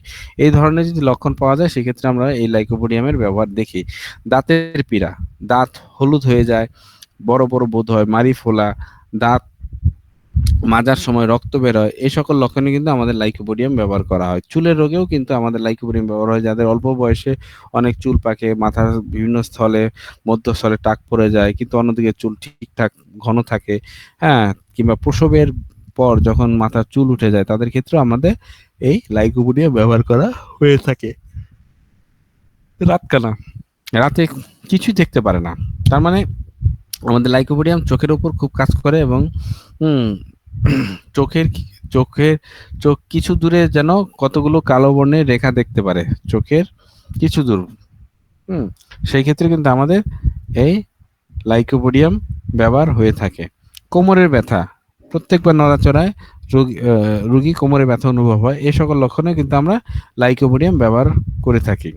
তো লাইকোপোডিয়াম আরো গুরুত্বপূর্ণ লক্ষণ আমাদের আছে, বাট আমরা এই পর্যন্ত লাইকোপোডিয়াম নিয়ে আলোচনা করব। আজকে আমাদের দ্বিতীয় যে মেডিসিনটা সেটার নাম হচ্ছে স্ক্রোফলোসো 2, ঠিক আছে? স্ক্রোফলোসো 2 এর প্রধান মেডিসিন হচ্ছে লাইকোপোডিয়াম। তো এটা একটা গ্ল্যান্ডুলার রেমেডি হিসাবে কাজ করে, এটা গ্ল্যান্ডের উপর কাজ করে। হ্যাঁ, এটা স্যাঙ্গুইন টেম্পারমেন্ট এবং মিক্সড টেম্পারমেন্ট হিসাবে কাজ করে। এটাকে যেখানে আমাদের S1 লিম্ফেটিক টেম্পারমেন্টে কাজ করে, সেখানে যদি স্যাঙ্গুইন টেম্পারমেন্টের রোগী হয় সেখানে আমরা S2 কে প্রয়োগ করব। এটি স্যাঙ্গুইন মেজাজের একটি প্রতিকারক, সোজা কথা। এটা যে কোনো গ্ল্যান্ড লাইক অর্গান, হ্যাঁ, থাইরয়েড গ্ল্যান্ড হোক, লিম্ফেটিক গ্ল্যান্ড হোক, হ্যাঁ, পেনিয়াল গ্ল্যান্ড হোক এবং ব্রেস্ট, হ্যাঁ, এ সকল গ্ল্যান্ডের উপর খুব ভালো কাজ করে, এবং বিশেষ করে হাইপার অ্যাসিডিটি, যাদের অ্যাসিডিটির প্রবলেম আছে তাদের ক্ষেত্রে আমরা S2 হায়ার ডাইলুশন ইউজ করতে পারি। যে কোনো গ্ল্যান্ডের উপর কাজ করে, ব্যাগ লাইক অর্গান এর উপর কাজ করে, যেমন stomach, kidney, gall bladder, urinary bladder, liver, uterus, হ্যাঁ, এই সকল ক্ষেত্রে এটা খুব ভালো কাজ করে। এবং অ্যাসিডিক কন্ডিশন, যাদের শরীরে প্রচুর পরিমাণ অ্যাসিডিক, হ্যাঁ, যাদের প্রত্যেকটা ঘামে অ্যাসিড এর উপস্থিত থাকে, প্রস্রাবের অ্যাসিডির উপস্থিতি থাকে, তারপরে আপনার দেখা গেছে তাদের পায়খানার মধ্যেও অ্যাসিডি উপস্থিত থাকে, হ্যাঁ, যারা মাসিক স্রাব, মহিলাদের তাদেরও প্রস্রাবে মাসিকের সাথে আপনার অ্যাসিডির প্রবণতা বেশি থাকে। হ্যাঁ, এই ধরনের রোগীর ক্ষেত্রে আমরা এই S2টাকে অবশ্যই ইউজ করব, ঠিক আছে? অ্যালকালাইন, যে সকল রোগীর বডিতে অ্যালকালাইনের প্রবণতা বেশি সেখানে আমাদের S1 ব্যবহার করতে হবে, আর যেখানে অ্যাসিডি কন্ডিশন বেশি থাকবে সেখানে আমাদের কি S2 ব্যবহার করতে হবে। এই জিনিসটা আপনারা একটু মনে রাখবেন, এটা খুবই গুরুত্বপূর্ণ একটা বিষয়, যার কারণে ক্ষেত্রে আমাদের বর্তমান সমাজে আমরা যেই ধরনের রিচ ফুড খাওয়ার প্রবণতা দেখি, এবং রিচ ফুড অতিরিক্ত মাত্রায় খাওয়ার কারণে আপনারা দেখবেন যে তাদের বডি অ্যাসিডিক হয়ে যায়। সেক্ষেত্রে আমরা এই S2টাকে অবশ্যই চিন্তা করতে পারি, সেক্ষেত্রে আমাদের S1 এর চেয়ে S2 এর কার্যকারিতা বেশি হবে। ওকে, আমরা এখন একটু দেখি এটার মধ্যে ভেষজ কি কি দেওয়া হয়েছে। আমরা যদি এই ভেষজগুলো সবগুলো নাম মুখস্থ করে ফেলতে পারি সবচেয়ে ভালো হবে। কোকুলেরিয়া অফিসিয়ালিস, হাইড্রাটিস ক্যানাডেন্সিস, নস্ট্রিডিয়াম অফিসিয়ালিস, স্ক্রোফলোসা নোডোসা, সিমলেক্স মেডিকা, ব্যাট্রিকেরিয়া, ক্যামোমেলা, তুলসিলাগো ফারফারা, ভেনিডাকো অফিসিয়ালিস এবং লাইকোপোডিয়াম ক্ল্যাভেটাম। এই হচ্ছে আমাদের এই মেডিসিন, এই ভেষজটার টোটাল 9টা মেডিসিন। আপনি যদি একটু স্টাডি করেন, আমরা দুইটা ভেষজের সাথে S1 এবং S2 এর সাথে পার্থক্যটাকে একটু যদি আপনারা বিবেচনা করেন, তাহলে আপনাদের কিন্তু এই মেডিসিনটার সফল ব্যবহার আপনারা করতে পারবেন। দেখেন, আমাদের S1টাকে ইউনিভার্সাল করা হয়েছে, যার কারণে এখানে নাক্সভূমিকের উপস্থিত রেখে এবং অন্যান্য যতগুলো ভেষজ আছে সবগুলো ভেষজকে সমান ভাগে দেওয়া হয়েছে, সবটিকে 10 ভাগ করে নেওয়া হয়েছে, নিয়ে আপনার S1 তৈরি করা হয়েছে। কিন্তু S2তে কিন্তু সব কিছু 10 ভাগ দেওয়া হয় নাই, এখানে কিছু কম দেওয়া হয়েছে, কিছু বেশি দেওয়া হয়েছে। একটু যদি আপনারা দেখেন, এখানে হাইড্রেস্টিস ক্যানাডেন্সিস ব্যবহার করা হয়েছে 15%, নস্ট্রেডিয়াম অফিসিয়ালিস ব্যবহার করা হয়েছে 25%, স্ক্লোফোরা নোডোসা ব্যবহার করা হয়েছে 25%, সিমলেক্স মেডিকা ব্যবহার করা হয়েছে 15%, ক্যামোমিলার 10%ই ব্যবহার করা হয়েছে, এবং তুলসীরাগ ও ফারফারা 20% ব্যবহার করা হয়েছে, এবং ভেনেরিকা একটু কমায় ব্যবহার করছে 5%, এবং লাইকোপোডিয়াম সবচেয়ে কম ব্যবহার করছে 5%। এখানে 3টা মেডিসিন ব্যবহার করা হয়েছে 5%, একলে কোকুলির অফিসিয়ালিস, লাইকোপোডিয়াম এবং ভেনোরিকা অফিসিয়ালিস। আর সবচেয়ে বেশি ব্যবহার করা হয়েছে নস্ট্রেডিয়াম অফিসিয়ালিস এবং স্ক্লোফোসা নোডোসা। এই দুইটা বেশি ব্যবহার করা, এবং পাশাপাশি এখানে লাইকোপোডিয়ামের উপস্থিত থাকার কারণে এই মেডিসিনটা আপনার ডাইজেস্টিভ সিস্টেমের উপর কাজ করে, এবং আমাদের যেটা আপনার সেঙ্গুইন ধাতুর রোগীর ক্ষেত্রে এটা ব্যাপকভাবে কার্যকরী করা হয়েছে। ঠিক আছে, এটাকে শ্বাসতন্ত্রের উপর বেশি কার্যকরী করা হয়েছে। বিশেষ করে এটার চিফ অ্যাকশন যদি আমরা দেখি, digestive system, endocrine system, urinary system, lymphatic system এবং সেন্সরি সিস্টেম, এবং সর্বশেষ হচ্ছে রিপ্রোডাক্টিভ সিস্টেম। রিপ্রোডাক্টিভ সিস্টেমে এটা খুব ভালো কাজ করে। কিন্তু আমরা যদি এটাকে দেখি, এখানে আপনার এটা শ্বাসতন্ত্রের উপর খুব চমৎকার কাজ করে, রেসপিরেটরি সিস্টেম। কারণ রেসপিরেটরি সিস্টেম এটা লাইকোপোডিয়ামের উপস্থিতির কারণে এটা ব্রঙ্কাইটিস, নিউমোনিয়া এবং সর্দির ক্ষেত্রে খুবই কাজ করে। অপরদিকে নস্ট্রেডিয়াম অফিসিয়ালিসকে যদি আমরা দেখি, এটা টিবি রোগে কফ নিয়ন্ত্রণ করতে সাহায্য করে এবং ফুসফুসের টক্সিনটা দূর করে ফুসফুসের ক্যান্সার ঠিক করতে সাহায্য করে। তার মানে এই লাইকোপোডিয়াম এর উপস্থিত থাকার কারণে এইটা আপনার আমাদের যে ব্রঙ্কাইস এবং আপনার যে সূক্ষ্ম নালী, এটা যে ইনফ্লামেশন গুলো আছে, ইনফ্লামেশন গুলো ঠিক করবে, এবং পাশাপাশি এটা টিবি রোগের ক্ষেত্রে আপনার এটা খুবই কার্যকর, এবং কফ বের করতে এটা সাহায্য করবে। পাশাপাশি এটা ক্যান্সার ক্ষেত্রেও মানে খুবই হেল্প করবে। আবার এটা হাইড্রাস্টিস থাকার কারণে নিউমোনিয়া ক্ষেত্রে খুবই কার্যকরী। লাইকোপোডিয়াম যেমন নিউমোনিয়াকে আরোগ্য করতে পারে, হাইড্রাস্টিস কেন এটা নিউমোনিয়া আরোগ্য করে। শুধু তাই না, ইহা একটি প্রতিষেধক হিসাবে কাজ করে। আর ক্যামোমিলা সর্দির ক্ষেত্রে যেমন কাজ করে এবং সুস্মিক ঝিলির উপর কাজ করে, এটা শিশুদের ক্ষেত্রে খুবই চমৎকার কাজ করে। যার কারণে আমরা S2টাকে বিভিন্ন আমরা যেমন কোল প্লাস বুস্টারটা ব্যবহার করি, আপনার কোল প্লাস বুস্টারে কিন্তু একটা গুরুত্বপূর্ণ মেডিসিন কিন্তু এই S2 থাকার কারণে আমরা কোল প্লাস বুস্টার দিয়ে শিশুদের সর্দি, নাক অবরুদ্ধ থাকা, জলবৎ শ্লেষ্মা, হাঁচি, রাত্রে নিদ্রাতে ব্যাঘাত ঘটা, এইসব লক্ষণে, শুষ্ক কাশি, ঘর শব্দ বিশিষ্ট কাশি, এই ধরনের লক্ষণে কিন্তু আমরা এই S2 এবং কোল প্লাস বুস্টারটা ব্যবহার করে থাকি। তারপরে এখানে ভেনোরিকার ব্যবহার কম। তারপরে এটা কফ এবং নেজাল ক্যাটারে খুব ভালো কাজ করে। স্কোফ্লোরিয়া নোডোসা এটা ট্রাকিয়ার পেইন, অ্যাজমা, গলা ব্যথার ক্ষেত্রে কাজ করে। তুলসীরাগ ফারফারা এটা কফ রেমেডি হিসাবে কাজ করে। ঠিক আছে, এবং ফুসফুসকে পরিষ্কার করতে হেল্প করে। যার কারণে তুলসীরাগ ফারফারাও কিন্তু আমাদের এই S2-র মধ্যে আপনার প্রায় 20% ব্যবহার করা হয়েছে। তার মানে দেখতেছি আমরা, যদিও এটা লাইকোপোডিয়াম থাকার কারণে এটা ডাইজেস্টিভ সিস্টেমের উপর খুব ভালো কাজ করে, কিন্তু ডাইজেস্টিভ সিস্টেমের থেকেও কিন্তু বেশি ভালো কাজ করে এটা রেসপিরেটরি সিস্টেমে। তাই আপনারা মনে রাখবেন যে এই ইলেকট্রোন্যাচুরোপ্যাথির S2টা কিন্তু রেসপিরেটরি সিস্টেমে খুব ভালো কাজ করে। ঠিক আছে, আমরা S1টাকে যেমন ডাইজেস্টিভ সিস্টেমের উপর কাজ করতে দেখি, S2টাকে কিন্তু ডাইজেস্টিভ সিস্টেমের উপর কাজ করে। কিন্তু S1টা আপনার স্টোমাক রিলেটেড রোগগুলোর উপর খুব ভালো কাজ করে, S2টা লিভার রিলেটেড মানে ডাইজেস্টিভ সিস্টেমের উপর কাজ করে। যাদের লিভারের রোগের কারণে বিভিন্ন ধরনের সমস্যা হয়ে থাকে, সেই ক্ষেত্রে আমরা দেখবো যে S2টা খুব ভালো কাজ করে। পেট ফাঁপা, পেটে বায়ু জমা, ঠিক আছে, পেটে অধিক ফোলা, কোষ্ঠকাঠিন্য, অজীর্ণ, টক ঢেকুর, পেটে জ্বালা পোড়া, এই ধরনের যখন লক্ষণ দেখবো, এবং লিভারে যাদের পেইন থাকে এবং খাওয়ার পরেই আপনার পেট ভরে যায়, খাওয়ার পরে পেটে ব্যথা অনুভব করে, লিভার সিরোসিস, এই ধরনের রোগের ক্ষেত্রেও কিন্তু আমরা S2টাকে ব্যবহার করবো। কারণ S2টার মধ্যে নস্ট্রেডিয়াম অফিসিয়ালিস আছে, যেটা লিভার সিরোসিস আরোগ্য করে। হাইড্রাস্টিস এটা আপনার আমাদের ডাইজেস্টিভ সিস্টেমের চমৎকার মেডিসিন। কারণ হাইড্রাস্টিভ সিস্টেম আপনার পাকস্থলী অন্ত্রের যে কোনো সুস্মিক ঝিল্লি হতে যখন মানে প্রচুর পরিমাণে আঠালো, চটচটে, হলুদ, সবুজ এবং রক্তাক্ত চটচটে স্রাব নির্গত হয়, সেটাকে আরোগ্য করে থাকে। হাইড্রাস্টিস ক্যাট শিশুদের কোষ্ঠকাঠিন্য প্রবণতার জন্য খুবই ভালো মেডিসিন। এই সকল লক্ষণ যদি আমরা বিবেচনা করি, দেখি আমরা এই S2টা জন্ডিস সহ লিভারের যে কোনো ক্ষেত্রে ব্যবহার করে লিভার সংক্রান্ত রোগগুলোকে আরোগ্য করতে খুবই সাহায্য করে। যদিও আমরা জানি লিভারের মেডিসিন হচ্ছে S5, কিন্তু আপনারা কখনোই ভুলবেন না যে S5 এর আগে আমরা কিন্তু S2টাকে প্রয়োগ করতে পারি। S2টা প্রয়োগ করে সেখানে আমরা অনেক বেশি সফলতা আনতে পারি। এবং সবসময় আপনি খেয়াল রাখবেন, যেখানে S1 ব্যর্থ হয়েছে সেখানে আমাদের S2টা সেই মানে রিকভারি করার জন্য হেল্প করবে। ঠিক আছে, ক্যামোমিলাতে তো আমরা দেখি এটা উদরশুল আছে, যার কারণে S2টা উদরশুলে, এবং যা যে কোনো ধরনের ক্রোধজনিত কারণে যখন তাদের পেটের গন্ডগোল হয়, হ্যাঁ, পিত্তথলির সমস্যা হয়, সেক্ষেত্রে কিন্তু আমরা এই S2টাকে ব্যবহার করতে পারি। ঠিক আছে, তুলসী লাগ ও ফারফারার মধ্যে প্রচুর পরিমাণ ভিটামিন জিঙ্ক থাকার কারণে এটা ডায়রিয়া রোগের কাজ করে, এবং লাইকোপোডিয়ামও কিন্তু আপনার ডায়রিয়া, IBS বিভিন্ন ক্ষেত্রে কিন্তু ব্যবহার হয়ে থাকে, যার কারণে S2 আপনার এই ধরনের ডাইজেস্টিভ সিস্টেমের উপর খুবই চমৎকার কাজ করে।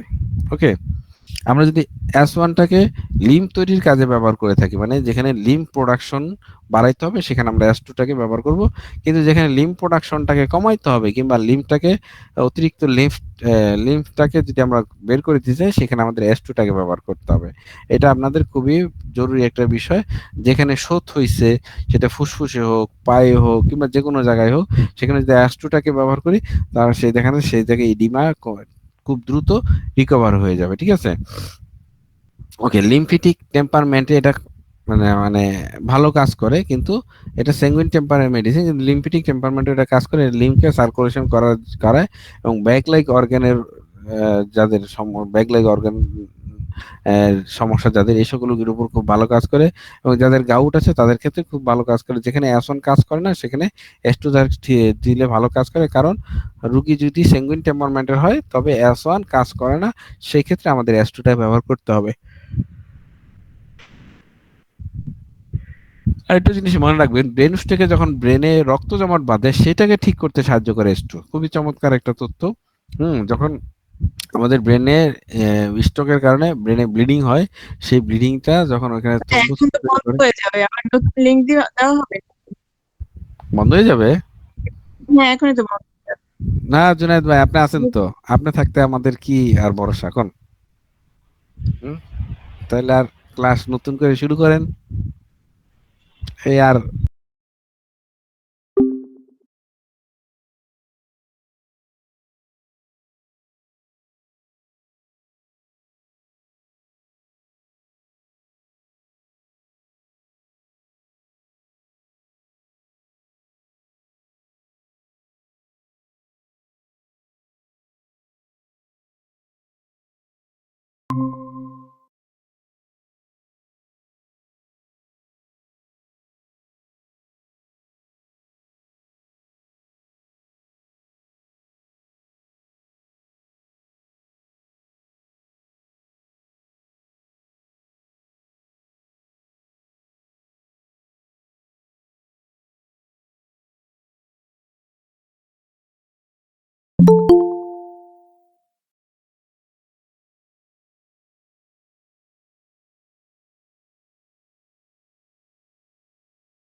লাইনে আছি কি সবাই?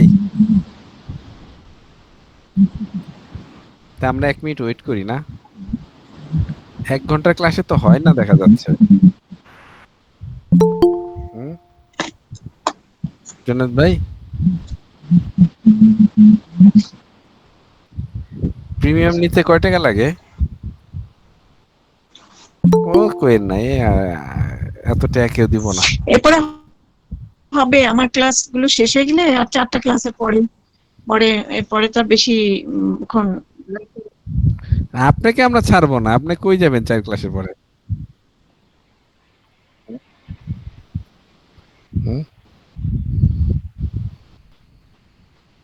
না, এই যে বড় বড় এই যে সিস্টেম গুলো, এগুলো তো আর 4টা সিস্টেম বাকি আছে, এরপরে তো বড় বড় সিস্টেম শেষ। এরপরে তো আর বড় লেকচার নিব না। হ্যাঁ, এরপরে অল্প সময়ের মধ্যে বললেই হয়ে যাবে, 5-10 মিনিট। হ্যাঁ, বলেন।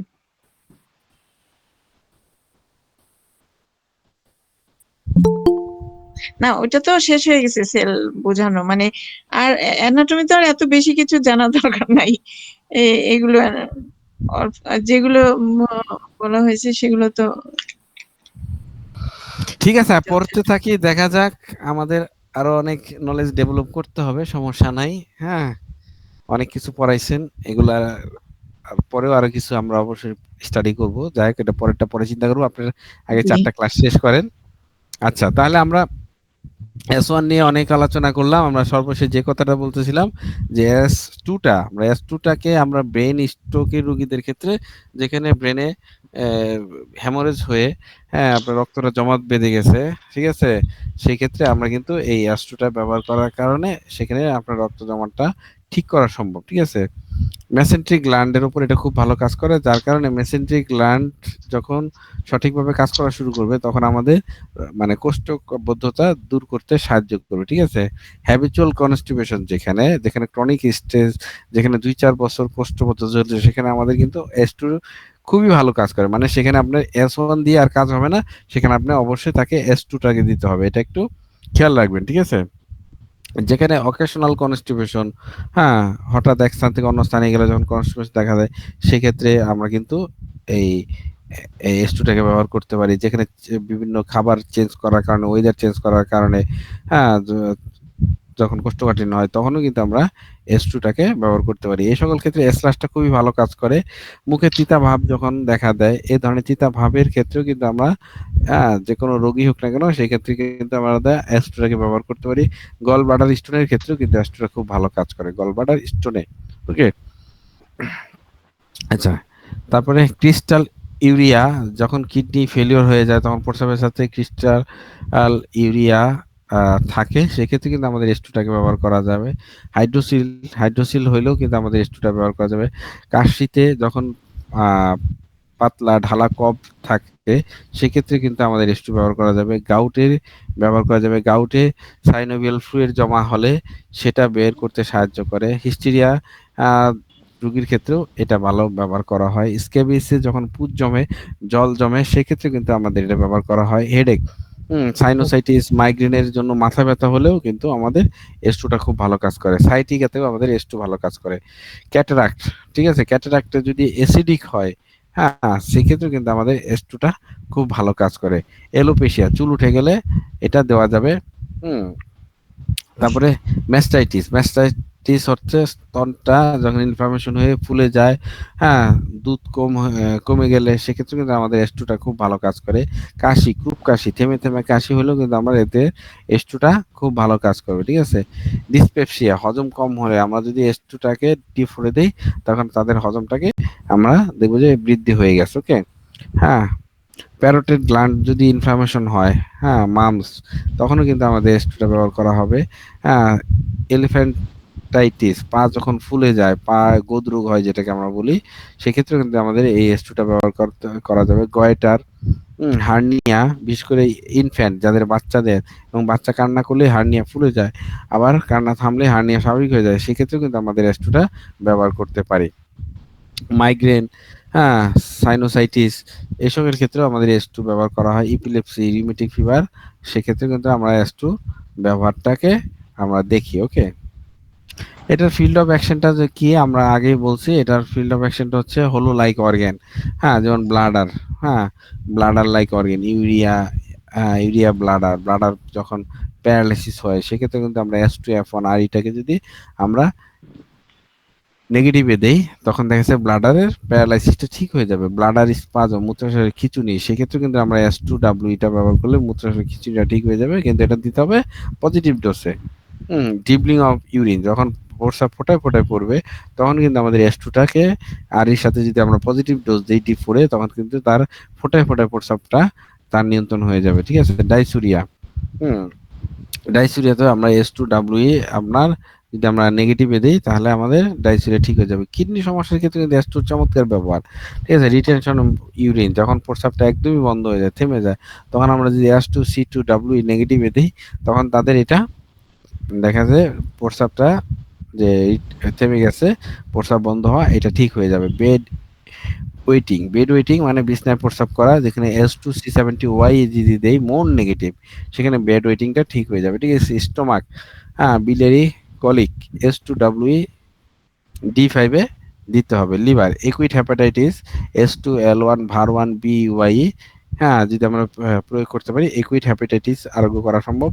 হ্যাঁ, হ্যাপাটাইটিস আরোগ্য করার ক্ষেত্রে S2 ব্যবহার করতে হবে। S2 ভার1 L1 Y আমরা যদি নেগেটিভে দেই 30 পোটেন্সি 200 পোটেন্সি, তা হ্যাপাটাইটিস আরোগ্য করা সম্ভব। হ্যাঁ, প্যানক্রিয়াটাইটিস খুবই চমৎকার একটা মানে মেডিসিন আমাদের S2 এর জন্য, কারণ প্যানক্রিয়াটাইটিস কিন্তু আমাদের এলোপ্যাথিতে আরোগ্য করা খুবই কঠিন। প্যানক্রিয়াটাইটিস রোগীদের প্রচুর ভোগান্তি। হ্যাঁ, সেক্ষেত্রে আমরা ইলেকট্রোন্যাচুরোপ্যাথি দিয়ে প্যানক্রিয়াটাইটিস খুবই দ্রুত আরোগ্য করতে পারি। এবং এমন আমি একটা রোগীকে এই S2C2G প্রয়োগ করছি, তার 24 ঘন্টার মধ্যে তার পেইন, ব্যথা ট্যাথা সব ঠিক হয়ে গেছে। ঠিক আছে, এবং হাসপাতালে ভর্তি রোগীও সে বাড়ি ফিরে আসছে। ওকে, হ্যাঁ, হাইড্রোসিলের ক্ষেত্রেও কিন্তু আমরা S2C2L1A2G এর নেগেটিভটাকে প্রয়োগ করতে পারি। এটা হাইড্রোসিলটাকে আরো করতে পারে। হ্যাঁ, ব্রেস্ট যে কোনো সমস্যা, টিউমার হোক, ঠিক আছে, ফিডিং এর সমস্যা হোক, সেখানে কিন্তু আমাদের S2 ব্যবহার করতে হয়। টিউমারে যদি আমরা S2C2L1A2G প্রয়োগ করি, তাহলে টিউমার, ব্রেস্টের যে টিউমার সেটা ঠিক হয়ে যাবে। আর যদি কারো ফিডিং এর সমস্যা হয়, হ্যাঁ, বাচ্চা দুধ পাচ্ছে না, যেখানে S2C1A3F1 আর এটা যদি প্রয়োগ করি, তাহলে দেখা গেছে তাদের দুধটা বেড়ে যাবে। আর ওয়াই যদি ইউজ করি, তাহলে দুধটা কমে যাবে। ওকে, থাইরয়েড গ্ল্যান্ডের সমস্যা যদি হাইপো হয়, সেক্ষেত্রে কিন্তু আমরা S2 ব্যবহার করব। হাইপার হইলেও সেখানে S2 ব্যবহার করব, কিন্তু এখানে S2C3A3F1L1 আরই দিব আপনার হাইপোতে, আর হাইপারে S2C3A3F1L1B দিব, এটা নেগেটিভে। ঠিক আছে, স্মল ইন্টেস্টাইন মানে মেসেন্টারি গ্ল্যান্ডে যখন সমস্যা হবে এবং কনস্টিপেশনের ক্ষেত্রে আমরা S2C10 ভার1 S/টাকে D4 এ যদি প্রয়োগ করি, তাহলে তার মেসেন্টারি গ্ল্যান্ডগুলো অ্যাক্টিভ হয়ে কোষ্ঠকাঠিন্য দূর করার জন্য চমৎকারভাবে কাজ করবে। কারণ পেরিস্টালটিক মুভমেন্ট যখন ঠিক হয়ে যাবে, মেসেন্টারি গ্ল্যান্ড যখন প্রচুর সিক্রেশন শুরু করবে, তখন দেখা যায় কোষ্ঠকাঠিন্য, ক্রনিক কোষ্ঠকাঠিন্য রোগীগুলোকে আমরা খুব সহজে আরোগ্য করতে পারবো। রেকটাম প্রোলাপসেও কিন্তু আমাদের S2C2A1 নেগেটিভ প্রয়োগ করলে আরোগ্য লাভ করা সম্ভব। মহিলাদের ক্ষেত্রেও কিন্তু আমরা এটা ব্যবহার করতে পারি। সেটা হচ্ছে লিউকেরিয়া, যেখানে আমরা লিউকেরিয়া রোগী দেখবো, সেখানে C4H2VEN1B আমরা নেগেটিভে যদি প্রয়োগ করি, তাহলে আমরা দেখা যাচ্ছে লিউকেরিয়াটা আরোগ্য করবো। এবং যে সকল মহিলাদের বাচ্চা হচ্ছে না, স্টেরিলিটি, সেক্ষেত্রে কিন্তু আমরা S2C1W কে যদি আমরা নেগেটিভ প্রয়োগ করি এবং অন্যান্য প্রোটোকলগুলো যদি আমরা নিয়মিত দিতে থাকি, ইনশাল্লাহ দেখা যাচ্ছে বন্ধাত্ম রোগী আরোগ্য করা সম্ভব।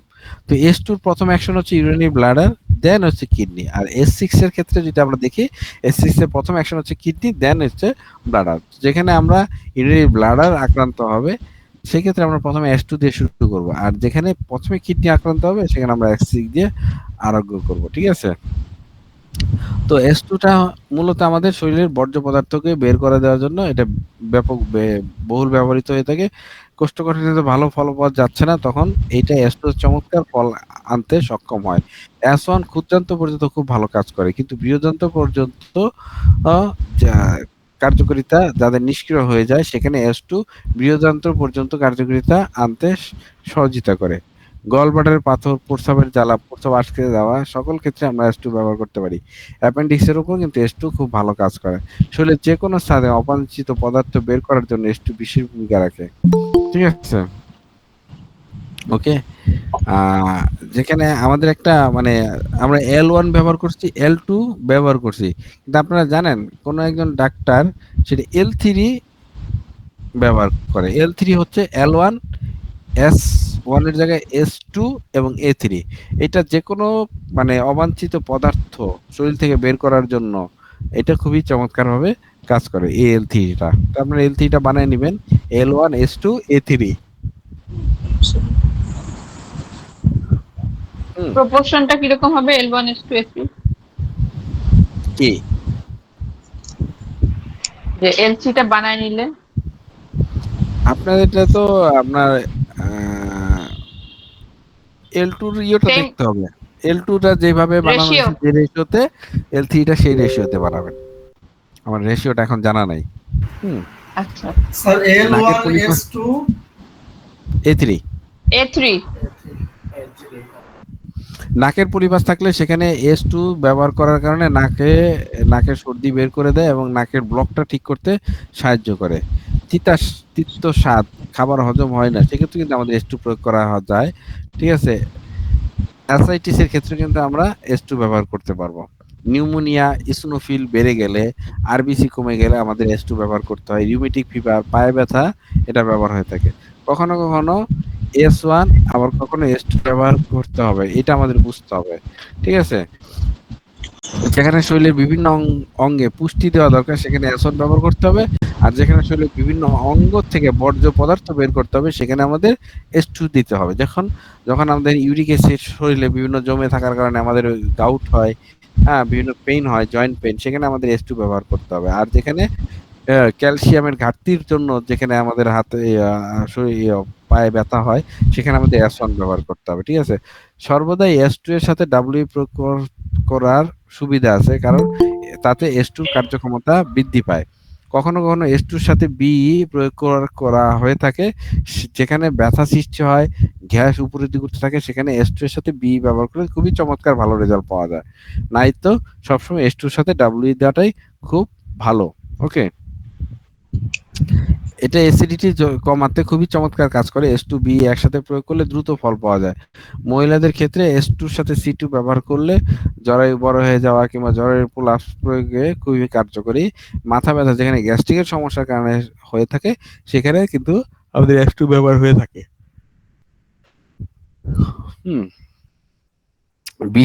এটি বিশেষত গ্যাস্ট্রিক ডিসঅর্ডারের ক্ষেত্রে খুবই কাজ করে। এটা এটা শরীরের ডান পাশের অঙ্গে যেমন লিভার, হ্যাঁ, লিভারের উপর খুবই ভালো কাজ করে। এটা ডান দিকের কিডনি, গলব্লাডার, পিত্তনালী, পিত্ত থলি, ঠিক আছে, পাকস্থলী, তারপরে মলদ্বার, মূত্রনালী, মলাশয়, অন্ত্র ইত্যাদির উপর কাজ করে। হৃৎপিণ্ড, লিঙ্গ, প্রজনন অঙ্গ, হাড়, পেশি, বিভিন্ন ক্ষেত্রে এটা কাজ করে। বিভিন্ন রোগের উপরে যেমন কাজ করে, লিভার ফেলিওর, লিভার প্রদাহ অবস্থা, কোষ্ঠবদ্ধতা, বাত, অপুষ্টি, দুর্বলতা, গলা ব্যথা, গলার ইনফেকশন, গ্যাস, অ্যাসিডিটি, অন্ত্রের প্রদাহ এবং বিভিন্ন বদহজমের ক্ষেত্রেও কিন্তু এটা ব্যবহার করে থাকে। কিডনির পাথর, কিডনিতে সংক্রমণ, IBS, হ্যাঁ, পেটে ক্র্যাম্প, পেটে ব্যথা, গ্যাস, ডায়রিয়া, পাইলস, অনিদ্রা, টাইফয়েড, প্রোস্টেট গ্ল্যান্ডের সমস্যা, হ্যাঁ, ডান পাশে হার্নিয়াতে এটা খুবই ভালো কাজ করে। ঠিক আছে? এবং স্মৃতিশক্তির অভাব, যেখানে টাইফয়েড, আপনার হস্তমৈথুনের কারণে শরীর এবং অঙ্গ প্রত্যঙ্গ দুর্বল হয়ে যায়, হাঁপানি, নিউমোনিয়া, কাশি, হ্যাঁ, পেশিতে ব্যথা, হ্যাঁ, এই সকল ক্ষেত্রে খুবই চমৎকার কাজ করে। অকাল বীর্যপাত, পুরুষত্বহীনতা, এটি পুরুষ মহিলাদের যৌনাঙ্গের কার্যকারিতার উপর বিশেষ কাজ করে। এটি দুরারোগ্য রোগ আরোগ্য করতে সাহায্য করে। S2 নিরাময় করে যারা অর্ধেক চোখ খোলা রেখে ঘুমায়, যাদের মাথা ব্যথা থাকে এবং বিকাল 4টার পর। ঠিক আছে? S2 ব্যবহার করে পেট ব্যথা আরোগ্য করা সম্ভব। সেখানে আমাদের S2C1, S5F1, VAR1Y-B নেগেটিভে দিতে হবে। পজিটিভে যদি আমরা S2C2, C70, VAN1-B দিই তাহলে প্রস্রাব এর প্রবাহতা বৃদ্ধি করবে। এটা যদি D1 থেকে, আমরা তো D1টা আমাদের তো নাই, D3 থেকে যদি আমরা গ্লোবিউলস ব্যবহার করি, গ্লোবিউলস সম পরিমাণ S2C2, A1, F1, L1, REW যদি ব্যবহার করি তাহলে শুক্রাণুর সংখ্যাটা বৃদ্ধি করবে। এটা একটু মনে রাখবেন। কোথায়? S2C2, A1, F1, L1, REW। ঠিক আছে? এটা ডাইরেক্ট D3 থেকে যদি আপনারা ব্যবহার করেন এটা শুক্রাণু বৃদ্ধিতে কাজ করবে। ডান পাশে হার্নিয়াতে খুব ভালো কাজ করে। এমনকি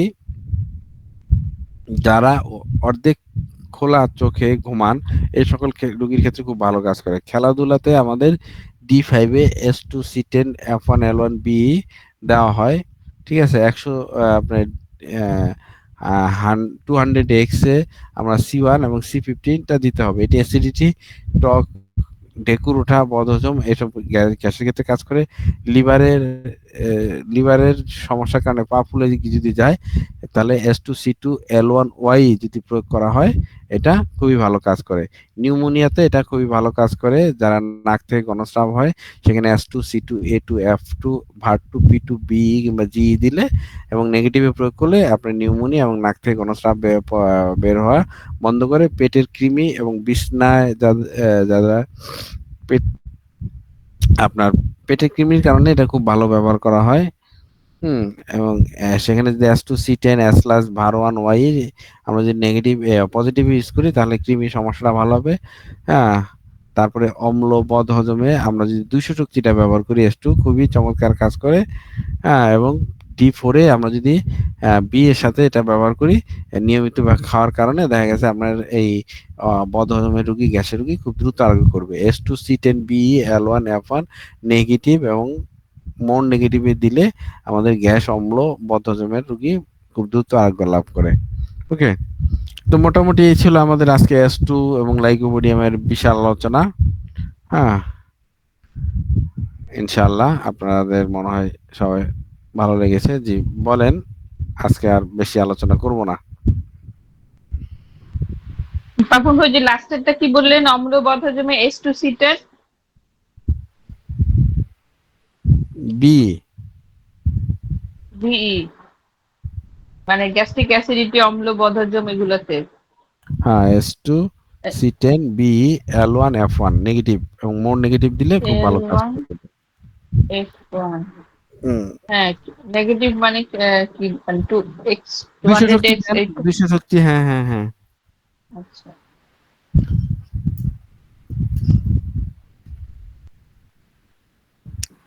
ঠিক আছে।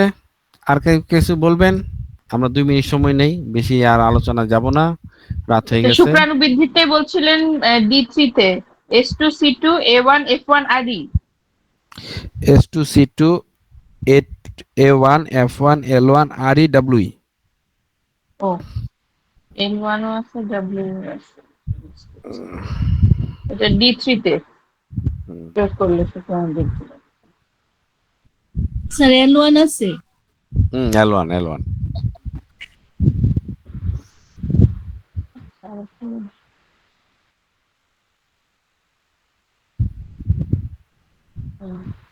Thank you. D3 তে এটা কি গ্লোবিউলে? হ্যাঁ, আর গ্লোবিউলে যদি বানাইতে পারেন ভালো আর কি। গ্লোবিউলে বানাবেন, আপনার তো আরএস বেস মেডিসিন না, গ্লোবিউলে তো গলে যাবে। হ্যাঁ হ্যাঁ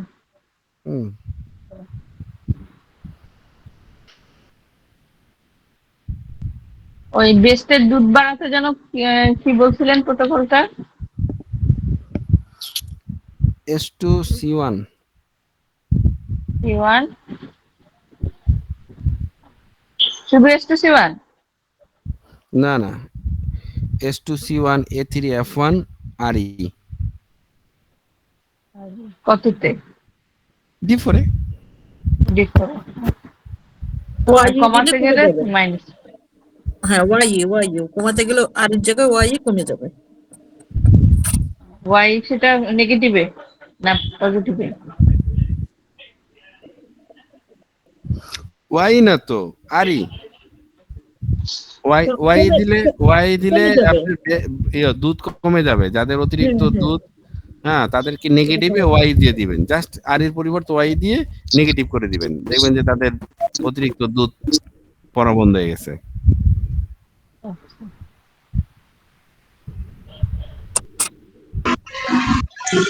স্যার আসসালামু আলাইকুম। স্যার বিছানায় প্রস্রাবের প্রোটোকলটা আরেকটু বলেন। বিছনায় প্রস্রাব করার প্রোটোকল, বেড ওয়েটিং, তাই না? দেখেন S2C17 Y S2C17 Y কত স্যার? নেগেটিভ 200 1000।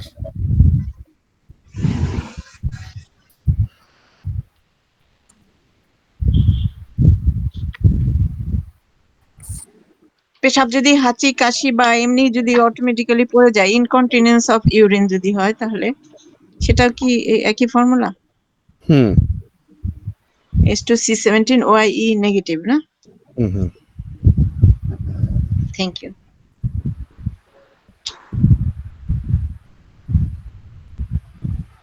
আচ্ছা, একটা কথা বলছিলেন H2 হচ্ছে প্রথমে ইউরিনারি ব্লাডারকে টার্গেট করে, তারপরে ব্লাডের হচ্ছে উপর কাজ করে, সেকেন্ড দেন কিডনি, হ্যাঁ দেন কিডনি, হ্যাঁ। দেন কিডনি। আর কিডনিতে আগে কাজ করে, S6 হচ্ছে আগে কিডনিতে কাজ করে। কিডনি, যাদের কিডনি এফেক্ট হয়ে তার সমস্যা তৈরি হয়েছে, সেখানে আপনি হ্যাঁ। দিবেন S6। আচ্ছা,